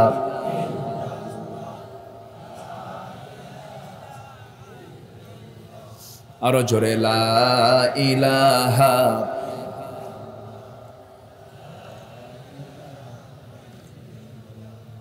আরো জোরে লা ইলাহা। মাইকলা আওয়াজ বাড়ান, আওয়াজ বাড়ান, আমার কানে কোনো আওয়াজ নাই। লা ইলাহা, কি মাইক এটা? আরো জোরে লা ইলাহা, লা ইলাহা ইল্লাল্লাহু মুহাম্মাদুর রাসূলুল্লাহ সাল্লাল্লাহু সাল্লাল্লাহু। জিহাদ নাকি নাই? জঙ্গিবাদ ইসলামে নেই, সন্ত্রাসের কোন স্থান ইসলামে নাই, কিন্তু জিহাদ আছে না নাই? আসতে বলবে না, জিহাদ আছে না নাই? জিহাদকে মুনাফিকরা সহ্য করতে পারে না। মুনাফিকরা নামাজ পড়ে, নামাজ পড়ে না? নামাজ পড়ে ইমামের পেছনে, আর নেতা মানে বেনামাজিকে। আমার নবীর সময় কিছু মুনাফিক ছিল, নামাজ পড়তো নবীর পিছনে, নেতৃত্ব আবু জাহেল দে। সেই জাতীয় মুনাফিক এখনো আছে না? এখনো আছে, এখনো আছে। নারে তাকবীর স্লোগান নাকি দলীয় স্লোগান, এই স্লোগান নাকি সবাই দিতে পারবে না। নারে তাকবীর স্লোগান যদি দলীয় হয়, তাহলে আজানও তো দলীয় আজান। কি আজান দলীয় না? ওদের বক্তব্য তো আজানও তাহলে দলীয় হয়ে গেল। নামাজের মধ্যে আল্লাহু আকবার আছে না নাই? নামাজও দলীয়, সেই দলিত করা দরকার। আসতে কোন কেন? যদি নারে তাকবীর স্লোগান যদি নির্দিষ্ট দলীয় স্লোগান হয়, তাহলে আজান দলীয়, নামাজ দলীয়, জানাজাও দলীয়। জানাজা আল্লাহু আকবার আছে না নাই? নামাজে আছে না নাই? আজানে আছে, নামাজে আছে, রুকুতে আছে, সেজদায় আছে, গরু কুরবানি দিতে আছে না নাই? আল্লাহর নাম ছাড়া কোনো কিছু হবে হবে হবে না। যারা বলে নারে তাকবীরের স্লোগান সবার দেওয়া যাবে না, এটা নির্দিষ্ট দলীয় স্লোগান, তাহলে ওদের জানাজা কোন দল কি দিয়ে দিবেন? একজন উত্তর দিছে, হ্যাঁ, ওদের জানাজা না দিয়া সোজা কুকুর, বিড়াল, সিগারের মতো বিদায় করা দরকার বেদবদের। বাতিলদের মোকাবেলা করার দরকার আছে না নাই? মুনাফিকদের ব্যাপারে আমরা সহজ হব না কঠিন হব? সহজ না কঠিন? ওয়াগুলুযু আলাইহিম ওয়া হুম জাহান্নাম। রাসূলকে বলা হয়েছে মুনাফিকদের ব্যাপারে কোনো আপোষ করা যাবে। ওই সমস্ত মুনাফিকদের মোকাবেলা করতে রাজি আছেন কারা কারা? একটু হাত উঁচু করে দেখান।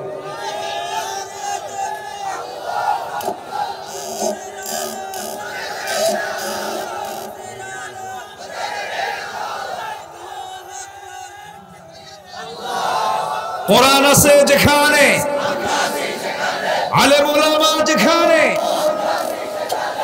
নারে তাকবীর।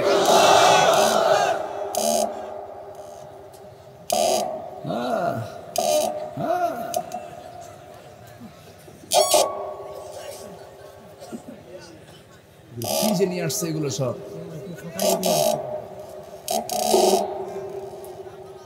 আমি নিচে নামতে নামতে আর পারলাম না, নিচে নামতে নামতে দেখি আর হচ্ছেই না।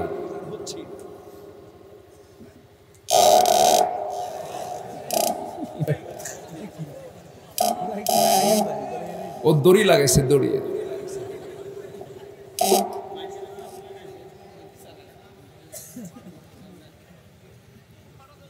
না। আসেন দোয়া করে দেই। এই তো আওয়াজও নাই, আর কেমন সিস্টেম বুঝলাম না আমি। এই যুগে এগুলো চলে বলেন? হ্যাঁ, একটু আওয়াজ বাড়ায় দিন। আওয়াজ বাড়ালে তো আপনার দেহের কোনো ক্ষতি নেই, বাড়ায় দেন। আমার দিকে তাকান, কষ্ট পাচ্ছেন নাকি? ওঠে কে ধরেন তো, বসেন। কি কষ্ট পাচ্ছেন নাকি আপনারা? আমার এই ধমকে কিন্তু রাগ নাই, এই ধমক হচ্ছে মহব্বত। বসেন, আমি আয়াতটা শেষ করি, এরপরে যাই। আমরা একসঙ্গে যাবো তো, যাবো না ইনশাআল্লাহ? শোনেন, ওয়াজ মাহফিলে বসে যদি মজা না পাই, সেজদা দিয়ে যদি মজা না পাই, কোরআন তেলাওয়াত করে যদি মজা না পাই, একাকী ঘরে যদি আল্লাহর ভয় না হয়, তাহলে ভাবতে হবে শক্ত শয়তান ধরছে। কি শয়তান ধরছে? মজা পেতে হবে। বসি, আল্লাহ কবুল করুন, জোরে বলে আমিন। সম্মানিত ভাইয়েরা, সম্মানিত বন্ধুগণ, তাহলে মুনাফিক তো আমার দেশে নাই। মুনাফিক আছে? মুনাফিকরা নামাজ পড়ে, তবে ফজর নামাজটা ওদের খুব সমস্যা হয়। কি কথা কি বুঝতেছেন? এখন মুনাফিক ছাঁটাই করতেছে আমি। এখন রাগ করতেছেন নাকি আপনারা? মুনাফিকরা সব নামাজ পড়তে পারে, কিন্তু সমস্যা হয় কোন নামাজে? সমস্যা থাকা যাবে ফজরে? কারো সমস্যা আছে ফজরে? খুব তো জোরে বললেন। ফজর পড়বেন কার? একটা হাত তুলে দেখান, দেখেন তো কারা কারা হাত তোলে না। যারা যারা তুলবে না তারাই মুনাফিক। কিন্তু যে জোরে বলি ইয়া আল্লাহ, আমাদেরকে ফজর, যোহর, আসর, মাগরিব, ইশা 5 ওয়াক্ত সালাত আদায় করার তৌফিক তুমি আল্লাহ দিয়ে দাও। জোরে বলি আমিন। হাত নামান। কষ্ট পেলেন? নামাজ পড়লে কার হক আদায় হলো? জমি ঠেললে কার হক আদায় হয়?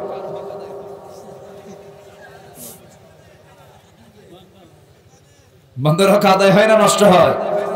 নষ্ট হয়। কোন হক নষ্ট করব না আমরা। জোরে বলি ইনশাআল্লাহ। নামাজ হবে কয় ওয়াক্ত? 5 ওয়াক্ত নামাজ। নামাজ মুনাফিকরা 5 ওয়াক্ত পড়তে পারে না। মুনাফিকদের নামাজ নষ্ট হয়ে যায় মুনাফিকরা পড়তে পারে না ফজর নামাজ। আমার নবীজির একজন সাহাবীর কাছে মুনাফিকদের তালিকা ছিল, নবীর পিছনে তারা নামাজও পড়েছে। নবীর বক্তব্য শুনে চোখের পানিতে তাদের গালগুলো ভিজে গেছে। নামাজ পড়তো 5 ওয়াক্ত, মাঝে মাঝে বাদ দিত, ফজর পড়তে গাফলামি করত। ওমর ফারুক রাদিয়াল্লাহু তাআলা একদিন রাসূল যাকে দায়িত্ব দিয়েছেন, যার কাছে মুনাফিকদের তালিকা রেখেছেন, তার কাছে গিয়ে কেঁদে কেঁদে বলছেন, ভাই তোমার কাছে তো মুনাফিকদের তালিকা আছে, দেখো তো আমার নামটা ওর মধ্যে আছে কিনা। কি পেরেশান তাদের মধ্যে কাজ করেছে। সাহাবী জবাব দিয়ে বলতেছেন, ভাই ওমর আপনার ব্যাপারে রাসূল বলেছেন ওমর তো জান্নাতি, যেরকম সুবহানাল্লাহ। ওমর ফারুক কেঁদে কেঁদে বলছেন, ভাই আমার কেমন যেন সন্দেহ হয় আমার নামটা ওই জায়গায় আছে কিনা। ওমরের মতো মানুষের যদি এমনটা সন্দেহ হতে পারে, আমরা এখানে যারা বসে আছি একটু ভাবার দরকার আছে না নাই। মিথ্যা কথা বলা মুনাফিকের লক্ষণ, ওয়াদা ভঙ্গ করা মুনাফিকের লক্ষণ, আমানতের খেয়ানত করা মুনাফিকের লক্ষণ, মুখ থেকে বাজে কথা বলা মুনাফিকের লক্ষণ। এই লক্ষণ বুঝি আমাদের মধ্যে নাই। আংশিক পুরোপুরি না থাকলে আংশিক কিছু থাকতেও পারে। চেঞ্জ করার দরকার আছে না নাই? চেঞ্জ করতে হবে। চেঞ্জ করার জন্য তো আল্লাহ তাআলা কোরআনটা দিয়েছেন। আল্লাহর কাছে মাফ চাওয়ার জন্য তওবার রাস্তাও আছে না নাই? ইস্তেগফারটাও আছে না নাই? ইস্তেগফার করব, তওবা করব, আল্লাহর কাছে মাফ চেয়ে নেব। আল্লাহ বলছেন, বান্দারে মাফ করার জন্য আমি তো সর্বক্ষণ প্রস্তুত। তুই আমার দিকে 1 হাত আগাবি, আমি তোর দিকে 10 হাত আগাবো। তুই আমার দিকে হেঁটে হেঁটে আসবি, আমি তোর দিকে দৌড়ে দৌড়ে চলে যাব, আমি তোকে মাফ করে দেব। এই জন্য বান্দার সবচেয়ে প্রিয় কাজ আল্লাহর কাছে হলো, বান্দা যখন সিজদায় পড়ে যায় আল্লাহ তখন অস্থির হয়ে যান। এই জন্য আমরা জীবনে 1 ওয়াক্ত নামাজ আর কেউ ছেড়ে দেব। সবচেয়ে বেশি শাস্তি হবে কি কি কি বাদ দিলে পরে বলেন? নামাজ বাদ দিলে পরে। যদিও দুনিয়াতে এই নামাজের শাস্তি আল্লাহ তাআলা লঘু করে দিয়েছেন, কিন্তু মৃত্যুর পরে প্রথম হিসাব হবে কি নিয়ে বলেন? নামাজ নিয়ে হিসাব হবে। এই জন্য নামাজটাকে আমরা কখনো ছেড়ে দেব না, নামাজ আমরা আদায় করব। আল্লাহ তাআলা বলছেন, ফাখালাফা মিন বা'দিহিম খালফুন আদাউস সালাহ ওয়াত্তাবাউশ শাহাওয়াতি ফাসাউফা ইয়ালকাউনা গায়্যা। যারা নামাজকে নষ্ট করবে, নফসের যারা দাসত্ব করবে, আমি আল্লাহ তাআলা তাকে জাহান্নামের খাই নামক গর্তের মধ্যে ঢুকাবো। এই জন্য আমরা নামাজকে 1 ওয়াক্ত ছেড়ে দেব না। জোরে বলি ইনশাআল্লাহ, আরো জোরে বলি ইনশাআল্লাহ। মুনাফিকরা কোন নামাজ পড়তে পারে না? আর কোন নামাজ? ইশার নামাজ। আরেকটা বলেন কি? ইশার নামাজ। আর রাসূল বলেছেন, যে ব্যক্তি ফজর নামাজ এবং ইশার নামাজ জামাতে পড়বে, আল্লাহ তাআলা তাকে গোটা রাত কিয়ামুল লাইলের সমান সওয়াব তার আমলনামায় দিয়ে দিবেন। জোরে বলি সুবহানাল্লাহ, আরো জোরে বলি সুবহানাল্লাহ। আমার ভাইয়েরা, এটা হলো আল্লাহকে ভালোবাসার লক্ষণ। আমি যে আল্লাহকে মহব্বত করি, আল্লাহর হুকুমটা মানি, এটাই হচ্ছে তার 1 নম্বর লক্ষণ। নামাজ জাহান্নামে যাওয়ার 1 নম্বর কারণ নামাজ না পড়া। মা সালাকাকুম ফি সাকার ক্বালু লাম নাকু মিনাল মুসাল্লিন ওয়া লাম নাকু নুতঈমুল মিসকিন ওয়া কুন্না নাখুযু মা'আল খাইদিন ওয়া কুন্না নুকাযযিবু বিয়াউমিদ্দিন হাত্তা আতানাল ইয়াকিন। জোরে বলুন আল্লাহু আকবার। জাহান্নামে যাবার 1 নম্বর কারণ হলো নামাজ না পড়া। নাম্বার 2 হলো বান্দার হক নষ্ট করে ফেলা, মিসকিনদেরকে খাবার না দেওয়া, অসহায়দের পাশে না দাঁড়ানো, এতিমদের পাশে না দাঁড়ানো, বান্দার হক নষ্ট করে ফেলা, বনের সম্পত্তি মেরে খাওয়া। ভাই তো পেকু উপজেলায় নাই। মেয়ের সম্পত্তি ছেলেকে লিখে দেওয়া বাপ মনে হয় পেকু উপজেলায় নাই। আছে? আছে না? আছে। উনি আবার উল্লেখ করলেন কোন এলাকায় আছে। বাপ মারা গেছে 1 যুগ আগে। মঞ্জু ভাই তো ভালো জানার কথা, উনি তো চেয়ারম্যান মানুষ। বাপ মারা গেছে এক যুগ আগে, বোনের সম্পত্তি ভাই দখল করে ধান লাগায়, ধানগুলো সবগুলাই ভরে, কিন্তু বোনকে বুঝায় দেয় না। 12 বছর চলে গেছে তাও দেয় না। বোনটা লজ্জায় কিছু বলে না। ভাই আবার বোনকে থামায় রাখার জন্য মাঝে মাঝে দাওয়াত দেয়, বছরে 2-3 বার পিঠা খাওয়ার দাওয়াত দেয়, দেয় না? বোনটাকে নিয়ে আসে, খাওয়া দাওয়া, পাশে বসে আস্তে করে বলে, বোন কিছু মনে করো না, একটা কথা বলি, অংশ নিলে কিন্তু ধ্বংস হয়। দেখছেন কি ফতুয়া দিয়েছে? অংশ নিলে কি হয়?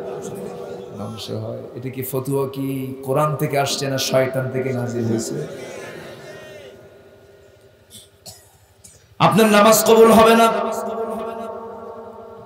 আপনার ইবাদত কবুল হবে না, আপনি মুনাফিক। আপনি কি? আমার বন্ধুগণ, এতিমের মাল মেরে খাওয়া যাবে না, জনগণের টাকা মেরে খাওয়া যাবে না, জনগণের সম্পদ হজম করা যাবে না। আমার ভাইরা, আমার দেশে এমন চেয়ারম্যানও আছে বিধবার টাকা মেরে খাইছে, আছে না নাই বলেন? বিধবার টাকা, বিধবার তালিকায় থাকে 1 নম্বর চেয়ারম্যানের বউ। চেয়ারম্যান কিন্তু আছে, এরপরে বউ বিধবা হয়েছে। কি কথা কি বুঝতেছেন? এই চেয়ারম্যান ভাই আপনার মন খারাপ করেন, অন্য চেয়ারম্যানকে বলতেছে। আছে না নাই? চিন্তা করেন, জাতির শ্রেষ্ঠ সন্তান হলো মুক্তিযোদ্ধারা। মুক্তিযোদ্ধারা হলো জাতির শ্রেষ্ঠ সন্তান। আমরা তাদেরকে অনার করে সম্মান করি। কয়েকদিন আগে জাতীয় পত্রিকায় দেখতে পেলাম 2000 মুক্তিযোদ্ধা, একটা সংখ্যা আসছে, যারা মুক্তিযোদ্ধার ভাতা গ্রহণ করছে, যাদের বয়স হলো 52 বছর। বয়স কত? তারা যুদ্ধ করলো কোন দিন? স্বাধীন হয়েছে কত বছরে? স্বাধীন হলো 52 বছর, বয়স কত? তাহলে যুদ্ধ হলো কোথায়? রুহের জগৎ অথবা মার পেটের থেকে তারা যুদ্ধ করেছে। তাদের পেটের মধ্যে কি জান্নাতের কোন খাবার না জাহান্নামের আগুন? কিসের আগুন বলেন? জাহান্নামের আগুন। আমার ভাইয়েরা, সমস্ত ফাহিশা কাজ, সমস্ত মুনকার কাজ, সমস্ত হারাম কাজগুলো আমাকে বর্জন করতে হবে, হালালকে ধরতে হবে, হালাল পন্থায় জীবন যাপন করতে হবে। বান্দার হক নষ্ট করা যাবে না। আল্লাহ যেখানে তার হকের কথা বলেছেন, সঙ্গে সঙ্গে বান্দার হকের কথা বলেছেন। আল্লাহ তাআলা এক জায়গায় বলছেন, ওয়াবুদুল্লাহ ওয়ালা তুশরিকু বিহি শাইআন ওয়া বিল ওয়ালিদাইনি ইহসানান ওয়া বিদিল কুরবা ওয়াল ইয়াতামা ওয়াল মাসাকিন। জোরে বলেন আল্লাহু আকবার। আরেক জায়গায় বলছেন, লাইসাল বিররান তুওয়াল্লু ফুজুহাকুম কিবালাল মাশরিক ওয়াল মাগরিবি ওয়ালাকিন্নাল বিররা মান আমানা বিল্লাহ। এই ঈমানের কথা বলেই বলছেন। এরপরে বলছেন, ওয়াআতাল মাল আলা হুব্বিহি যাবিল কুরবা ওয়াল ইয়াতামা ওয়াল মাসাকিন। আল্লাহু আকবার। আল্লাহর হকের পরে বান্দার হক আদায় করো, বাপ মার হক আদায় করো। আমার দেশে এমন সন্তান আছে বাপ মাকে পিটাই পর্যন্ত আছে না নাই বলেন? আচ্ছা, পেকুয়া তো আছে। তো অসভ্য সন্তান সব জায়গায় কিছু তৈরি হয়েছে, খায় যে ইয়াবা খায়, ইয়াবা খায়, ইয়াবা খাওয়া সন্তান আছে না নাই? আছে না? শিক্ষার হার 10 বছর আগে যা ছিল, এখন শিক্ষার হার কমছে না বাড়ছে? পিতামাতার খেদমতের হার। তাহলে কি শিক্ষা? শিক্ষার মধ্যে ভেজাল আছে না নাই? আসতে বলবেন না, আছে না নাই? আরো ভেজাল তৈরি হচ্ছে। সামনে যে কি হবে আল্লাহই জানে। তবে একটি কথা, কু আনফুসাকুম ওয়া আহলিকুম নারা। আমি খুব দামি কথা বলছি, আমার কথা না, কোরআন থেকে। কু আনফুসাকুম ওয়া আহলিকুম নারা। আমি আয়াতকে সামনে রেখে টেকনাফে গত 19 তারিখে একটি আদর্শ পরিবারের কি বৈশিষ্ট্য হতে পারে আমি এই বিষয়ে কথা বলেছি। আমার রাসূলের প্রথম দাওয়াত কিন্তু ছিল সমাজে না পরিবারে। সাইয়েদনা লোকমান আলাইহিস সালাম তিনি দাওয়াত দিয়েছেন আগে সমাজে না পরিবারে। পরিবারকে বাঁচাতে হবে। এজন্য প্রত্যেক পিতামাতার ভূমিকার দরকার। আছে না নাই? আসতে বলবেন না, আছে না নাই? স্কুলে যায় না, সন্তানকে শাসন করে, নামাজ পড়ে না, শাসন আছে? আসতে বলে শাসন আছে? দায়িত্ব। আমি তো মনে করি বাপ মার কোলটা হলো পৃথিবীর সবচেয়ে বড় ইউনিভার্সিটি। সবচেয়ে বড় ইউনিভার্সিটি হলো বাপ মার কোল। আপনি যা শিখাবেন সন্তান তাই শিখবে। এই সমাজ বিনির্মাণে একটি রাষ্ট্রের সবচেয়ে বড় অংশ হলো পরিবার। হাজারো ষড়যন্ত্র করুক, আপনি আপনার জীবনকে কু আনফুসাকুম ওয়া আহলিকুম নারা, পরিবারকে জাহান্নাম থেকে বাঁচানোর আন্দোলন আপনাকে করতে হবে। আমার দেহ একটা রাষ্ট্র, আমার পরিবার একটা রাষ্ট্র, ঠিক কিনা বলেন? সময় দেওয়ার দরকার আছে না নাই? কাজ করার দরকার আছে না নাই? আপনার ছেলের হাতে আপনি বাইক দিয়েছেন, অপ্রাপ্তবয়স্কে, আপনি অপরাধী। আপনার মেয়ের হাতে মোবাইল তুলে দিয়েছেন, আপনি অপরাধী, আপনি পিতা দোষী। আমি কি ভুল বললাম? আমি কি ভুল বললাম? এরকম সন্তানদেরকে ধ্বংসের দিকে ঠেলে দেওয়া বাপ মা আছে না নাই? আচ্ছা, এই বিষয়গুলো একটু খেয়াল করার চেষ্টা করবেন। পেকুয়ার মার্কেটগুলোতে আজকে পুরুষ বেশি না মহিলা বেশি? কাদের মহিলা? কাদের মা বোন? কাদের মেয়েরা? আমাদের। আমরা কি করেছি? আমরা কি শাসন করি? শাসন তো করি না। ঢং ঢং করে মার্কেটে চলে যায়, কাপড় চোপড় নাই, মাথার চুল ছেড়ে দেওয়া, সাইড একখান ভ্যানিটি ব্যাগ, ঠোঁট লিপস্টিক, কপালে টিপ, আশকারা মাস্কারা, যুবকের তো কাম সারা। আমি কি ভুল বলতেছি? ও শুধু নিজে নষ্ট না, সমাজকে নষ্ট করে ফেলছে। চলে গেল মার্কেটে ঢং ঢং করে। স্বামী যদি বলে তুমি থাকো আমি যাই, তুমি কিছু বুঝো? মার্কেট বুঝো? শাড়ির দাম 300 নিয়ে আসো 1000 টাকা দিয়ে, তুমি তো সংসার শেষ করে ফেলবা।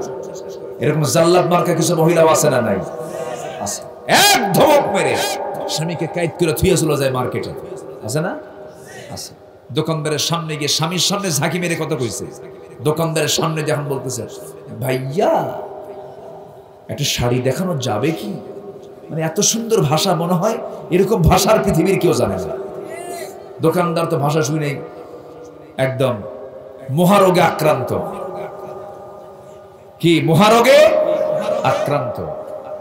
শাড়ি একখান বের করে নিজের গায়ে শাড়িটা ঝুলায় দিয়ে বলে আপা এই শাড়ি কিন্তু আপনাকে দারুণ মানাবে। ওটা আরেক বদমাইশ। আমি কি ভুল বলছি? এদিকে অবাস্তব না বাস্তব? এই নোংরামি পারিবারিক শাসন ছাড়া বন্ধ হবে না। পারিবারিক শাসনের দরকার আছে না নাই? নিজের দেহকে আগে সাজাই। আমার চোখ কেউ কন্ট্রোল করবে না, আমাকে কন্ট্রোল করতে হবে। আমার হাত কেউ কন্ট্রোল করবে না, আমাকে কন্ট্রোল করতে হবে। আমার পা কেউ কন্ট্রোল করবে না, আমাকে কন্ট্রোল করতে হবে। আমার পরিবারকে কেউ কন্ট্রোল করবে না, আমাকে কন্ট্রোল করতে হবে। আপনি আগে অন্যকে দোষ দিয়ে লাভ নাই, নিজেকে আগে সচেতন হতে হবে। ইমানদার অচেতন হবে না, ইমানদার কি হবে? সচেতন। মোবাইল দিয়ে রাখছেন, আপনার মেয়ে ভালো হবে কেমনে? কি আমার কথা কি বুঝতেছেন? কেমনে ভালো হবে? আমার নবীজি পরিবারকে নিয়ে সবসময় ভাবতেন। সাহাবা কেরামকে পরিবারের কথা বলেছেন। রাসূল ছোট্ট ছোট্ট বাচ্চাদের সাথে ঘন্টা পরে ঘন্টা সময় দিয়েছেন। যেরকম সুবহানাল্লাহ। এরকম অনেক বাপ আছে সন্তানদের কোনো খোঁজ খবরই রাখে না, আছে না নাই? আছে না নাই? আছে। অনেক মা আছে সন্তানদের আদব আখলাক শেখায় না, সে বড় হয়ে কি হবে? এই জন্য পরিবারকে সময় দিতে হবে। প্রত্যেক পিতাকে সচেতন থাকতে হবে, প্রত্যেক মাতাকে সচেতন থাকতে হবে। আমার মা, আপনি যদি ভালো হয়ে যান আপনার সন্তানটা ভালো হয়ে যাবে। আমার মা, আপনার জন্য জান্নাতটা খুব সহজ ছিল। আমাকে বলা হয়েছে হুজুর মেয়েদেরকে একটু পর্দার ব্যাপারে বলবেন। মেয়েদের গায়ের পর্দা না থাকলে দরজার পর্দা আছে না নাই? মেয়েদের গায়ের পর্দা না থাকলেও দরজার পর্দা নাই? দরজার পর্দা তো ঠিকই আছে। টেলিভিশনের পর্দা আছে, গায়ের পর্দা নাই। আমার মাদেরকে বলবো মা, আপনার জন্য জান্নাতটা খুব সহজ ছিল, খুব সহজ ছিল। কিন্তু আপনি শুধু একটা ভুল, গায়ের চামড়াটা আপনি বাইরে বের করে মানুষকে দেখিয়ে দিয়েছেন, এই জন্য আপনাকে জাহান্নাম যেতে হবে। 4টা কাজ আপনি করবেন, সহিহ হাদিস। 5 ওয়াক্ত নামাজ, রমজান মাসে রোজা, স্বামীকে একটু দাম দেওয়া, চলা স্বামীর সম্মান দেওয়া। নাম্বার 4 হলো সতীত্বের হেফাজত করে। এই 4টা কাজ করলে আল্লাহ তাআলা আপনার জন্য 8টা জান্নাতের সমস্ত দরজাগুলো খুলে খুলে দিবেন। জোরে বলি সুবহানাল্লাহ। যুবকরা, আজকে মাহফিল আমি লক্ষ্য করে দেখছি, আজকের মাহফিলে যুবকরা বেশি। আলহামদুলিল্লাহ বলেন, যুবকরা বেশি না? দাড়ি পাকা লোক বেশি না দাড়ি কাঁচা লোক বেশি? কাঁচা লোকগুলো বেশি, ভালো লক্ষণ এটা। যুবকদেরকে বলতে চাই, যুবকরা কখনো হতাশ হবে না। সমাজ তোমাকে নোংরা বানাবে, ইসলামের লেবাসটাকে গায়ে রাখবে, ইসলামের কৃষ্টি কালচারকে লালন করবে, আজান শুনবে, নামাজে চলে যাবে। আমি তোমাকে 3টা আমল শিখাই দেব আজকে। এই 3টা আমলের মধ্যেও এখানে যে বিষয়টা আমি তুলে ধরেছি, এই বিষয়টাও আছে। সবচাইতে বেশি ভালোবাসতে হবে কাকে? সবচেয়ে বেশি ভয় করতে হবে কাকে? এই 3টা বিষয়ের মধ্যে আরেকটা বিষয় হলো, যুবকরা এই 3টা আমল যদি করতে পারো, আল্লাহ তোমার রিজিকটা ডাবল করে দিবেন। এত আস্তে সুবহানাল্লাহ বললেন। রিজিকের চিন্তা আমাদের সবচেয়ে কম হয় না বেশি হয়? বেশি হয়, কিন্তু রিজিক দেওয়ার মালিককে। বুদ্ধি অনেক কিন্তু ভাগ পায় না, আছে না? এরকম আছে না? খুব বুদ্ধি কিন্তু ভাগ পায় না। রিজিক কার ফয়সালা বলেন? আল্লাহর ফয়সালা। ও যুবক, আল্লাহ তোমার রিজিকটাকে ডাবল করে দিবেন। 1 নাম্বার শর্ত হলো, 3টা শর্ত। 1 নাম্বার শর্ত হলো সবচাইতে বেশি ভালোবাসতে হবে কাকে? আল্লাহকে। নাম্বার 2 হলো তাড়াতাড়ি বিয়ে করো। হ্যাঁ, কেউ কিছু কয় না। আসেন দোয়া করি। কেউ কোনো কথা বা বিয়ের কথা বলতেছে, তাও তো খুশি হয় না। হ্যাঁ, বিয়ে করবে না তোমরা? যুবকরা কোনো আওয়াজ নাই। বিয়ে করার দরকার আছে না নাই? কোন মহিলা বিয়ে করবা? ওয়ানকিহুল আয়ামা, আল্লাহ বলছেন তোমরা স্বামীহীন নারীকে বিয়ে করো। কিন্তু এখনকার ছেলেরা কি করে জানেন? যার বিয়ে হয়েছে ওখানে যা ঘুরে ঘুরে গেল। আচ্ছা, আমি কি ভুল বলতেছি বলেন তো? এগুলো কথার কি বাস্তবতা আছে না নাই? আজকে বিয়ে বেশি না জেনা বেশি? বিয়ে বেশি না জেনা বেশি? হাসির খোরাক দিচ্ছি না, ডিপলি চিন্তা করে দেখো সমাজ আজকে কোথায় চলে গেছে। যে যুবক বিয়ে করতে চায় না, ওকে ঠিক আছে নাকি? ও তো ঠিক না, ও তো বাইপাস মারে, ও তো ঠিক নাই, দুষ্ট। বিয়ে করতে হবে তোমাকে। এই পৃথিবীর সেরা মানুষ জনাবে মুহাম্মদ রাসূলুল্লাহ সাল্লাল্লাহু আলাইহি সাল্লাম, তিনি বিয়ে করেছেন কত বছর বয়সে? বলেন কত বছর? 25 বছরে বিয়ে করেছেন। স্ট্যান্ডার্ড এজ হলো 25 বছর। 25 বছর বয়সে বিয়ে করেছেন মুহাম্মদ সাল্লাল্লাহু আলাইহি ওয়াসাল্লাম। বিয়ে করতে হবে। আল্লাহ তাআলা বিয়ে দেখতে চান, জিনা দেখতে চান না। কিন্তু যারা মুনাফিক, তারা সমাজে বিয়েটাকে বন্ধ করে জিনাকে চালু করে দেয়। জিনাকারদের দাম আজকে বেশি, দেখেন না? আগে গায়ে হলুদ হয়, এরপরে আগে বাচ্চার মা হয়, এরপরে গায়ে হলুদ, এরপরে বিয়ে। এরা হয়ে যায় সমাজের সেলিব্রিটি। কোথায় নোংরামি চলছে? এগুলো বন্ধ করার জন্য ইসলামী অনুশাসনের দরকার আছে না নাই? পারিবারিক শাসনের দরকার আছে না নাই? আর এই সমাজ থেকে এই সমস্ত অন্যায়, জেনা, ব্যভিচার, মদ, জুয়া। জুয়া বোঝেন তো? জুয়া কাকে বলে? মনোজাত ধরে, মনোজাত ধরে দেখছেন তো? 7-8 জন মিলে একসাথে মনোজাত ধরে। হালাল না হারাম? আর মোবাইল তো আছেই মাশাআল্লাহ, এটা তো মারাত্মক জিনিস। আমি মোবাইল যারা অতিরিক্ত ব্যবহার করে, আমি তাদেরকে প্রতিবন্ধী কই। প্রতিবন্ধী, ওই যে মানসিক প্রতিবন্ধী আছে না কিছু বাচ্চারা, মানে হুশে খাটো। মোবাইল যারা খুব টেপাটেপি করে, দেখবেন হয়তো মোবাইল টেকতেছে, এই শোনো তো। হ্যাঁ, আমি কি ভুল বলতেছি? প্রতিবন্ধী না বলেন তো? অতিরিক্ত সময়ে যারা মোবাইলকে দেবে, তারা সুস্থ কোনো মানুষ না। প্রয়োজনের জন্য মোবাইল, কথা বলা, জাস্ট টুকটাক কিছু দেখা। আমি কি মোবাইলের গোলাম? কিন্তু কিছু কিছু লোক আছে মোবাইলের এত ভক্ত, একটা ছেলের মোবাইল হেরে গেছে, আমারে বলতেছে হুজুর আমি তো বিধবা হয়ে গেলাম।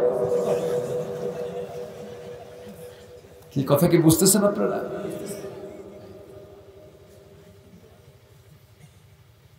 আজকে কোথায় চলে যাচ্ছে? আজকে বন্ধু লাগে না তো, কোন বন্ধু লাগে না। একটা মোবাইল থাকলে ওর বন্ধু 10টা বন্ধু সমান এক মোবাইল, তাও কয় ঠিক?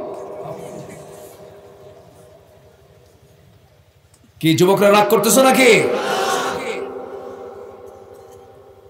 বিয়ে করা কার হুকুম?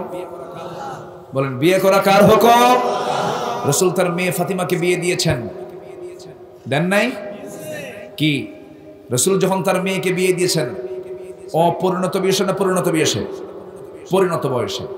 বুড়া বয়সে না যৌবন বয়সে? মেয়েদের যৌবন আসে কখন আর বিয়ে হয় কখন? পড়তে পড়তে বিয়েরই টাইম নাই, এমন পড়া পড়ে বিয়ে করে 50 বছরে, বাচ্চা হয় 60 বছরে। বাচ্চা নিয়ে যখন যায় রাস্তায় চোখে কম দেখে, লোকজন কয় এটা তোমার দাদা না নানা। এগুলো করা যাবে না। সবকিছুই চলবে, সবকিছুই চালাবেন কে? আসতে বলবেন না, চালাবেন কে? রিজিকের ফয়সালা কার? গুছায়া বিয়ে করা যাবে না, বিয়ে করে গুছায় নিতে হবে। এদেশের যত মিলিয়নার বিলিয়নার সব বিয়ের পরে টাকাওয়ালা হয়েছে। আমার নবীজিও টাকাওয়ালা হয়েছেন বিয়ের আগে না বিয়ের পরে। ঠিক আছে না? যুবকরা আজকে খুব খুশি, কিন্তু মনে মনে কয় হুজুর মেয়ের বাপ তো রাজি না। আমি তো বুঝি, বলবো বলবো বলবো মেয়ের বাপ তো রাজি না। ওই মেয়ের বাপদেরকে লক্ষ্য করে আরেকজন নবীর বাপের জীবনী কথা বলতেছে। সেই নবী সেই মেয়ের বাপটাকে, আমার নবীজি মেয়ের বাপ ছিলেন না ছেলের বাপ ছিলেন? আমার নবীদের সব ছিল মেয়ে, সব মেয়েকে বিয়ে দিয়ে রাসূল হয়েছেন শ্বশুর। রাসূল হয়েছেন কি? শ্বশুর। সবার ছোট মেয়ে চাদরের দুলালি মেয়ে ফাতিমাকে বিয়ে দিচ্ছেন নবীজি। ধনী ধনী খেজুর বাগানের মালিক, এরকম ধনী ধনী সাহাবীরা রাসূলকে প্রস্তাব দিচ্ছে, হুজুর আপনার মেয়েকে আমি বিয়ে করব। রাসূল বলেন নট এলাও, হবে না, যাও। আমার পছন্দের ছেলে এখন আসে নাই। আমার নবীর কাছে সর্বশেষে আলী রাদিয়াল্লাহু আনহু এসে হাজির হলেন। রাসূল বলেন, আলী তুমি আমার কাছে এসেছো কি উদ্দেশ্য আমি বুঝতে পেরেছি। তুমি কি আমার মেয়ে ফাতিমাকে বিয়ে করবা না? কি বলো হুজুর দিলে করা যায়, নিজের কথা তো নিজের এরকম করে জোর করে বলা যায় না। লজ্জা পেয়ে গেছেন। রাসূল বলছেন, ও আলী আমার মেয়েকে তুমি বিয়ে করবা, টাকা আছে নাকি? হুজুর টাকা পাবেন কি, বাড়ি তো নাই। কি নাই? আর এখন মেয়ের বাপরা কি দেখে, দেখো তো সুইস ব্যাংকে টাকা আছে নাকি? মঙ্গল গ্রহে বাড়ি আছে নাকি?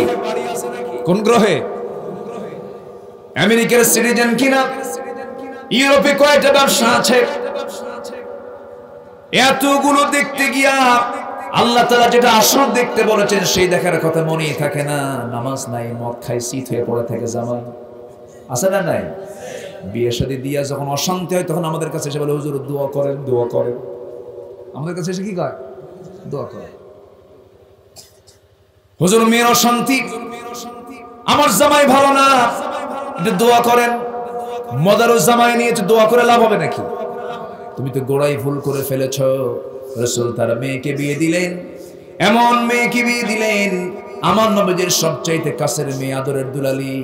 মেয়েটাকে বিয়ে দিয়ে বলছেন, মা আমি তোমাকে এমন জামাই দিলাম, টাকা নাই, পয়সা নাই, ঘর নাই, বাড়ি নাই, কিন্তু মাথা থেকে পা পর্যন্ত তাকওয়া দিয়া ভরা।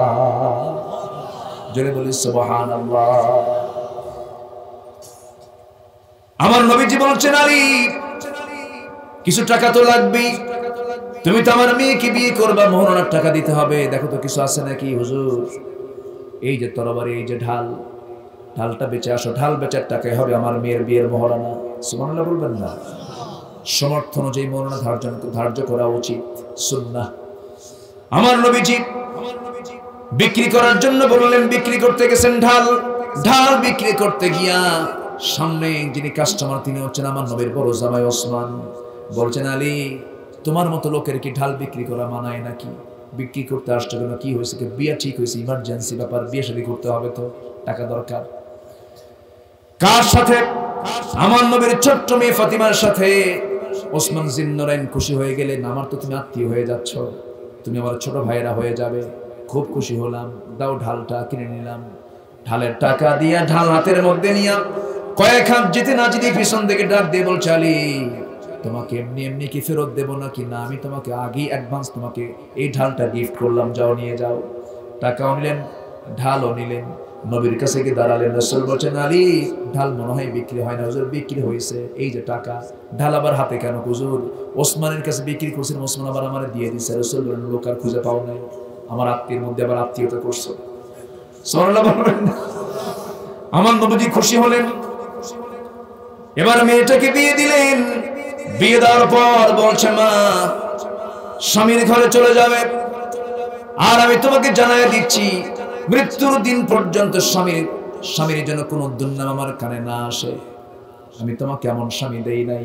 আর মা এটা খেয়াল রাখবে, তোমার জীবনের শ্রেষ্ঠ ঘর কিন্তু এখন থেকে বাবার ঘর নয়, এখন থেকে তোমার শ্রেষ্ঠ ঘর হলো তোমার স্বামীর ঘর। সুবহানাল্লাহ বলবেন না? নবীজি কত সুন্দর করে বুঝাইয়া দিলেন। তার মেয়ে ফাতিমা চলে গেলেন, সংসার জীবন করলেন, ঘর নাই বাড়ি নাই, ভাড়া বাড়িতে থাকলেন। দীর্ঘদিন চলে যাওয়ার পর বাচ্চা দুইটা হলো। কাজকর্ম একা করে সারতে পারেন না, কষ্ট হয়। কূপ থেকে পানি তুলতে গিয়া কোমরে দাগ পড়ে গেছে।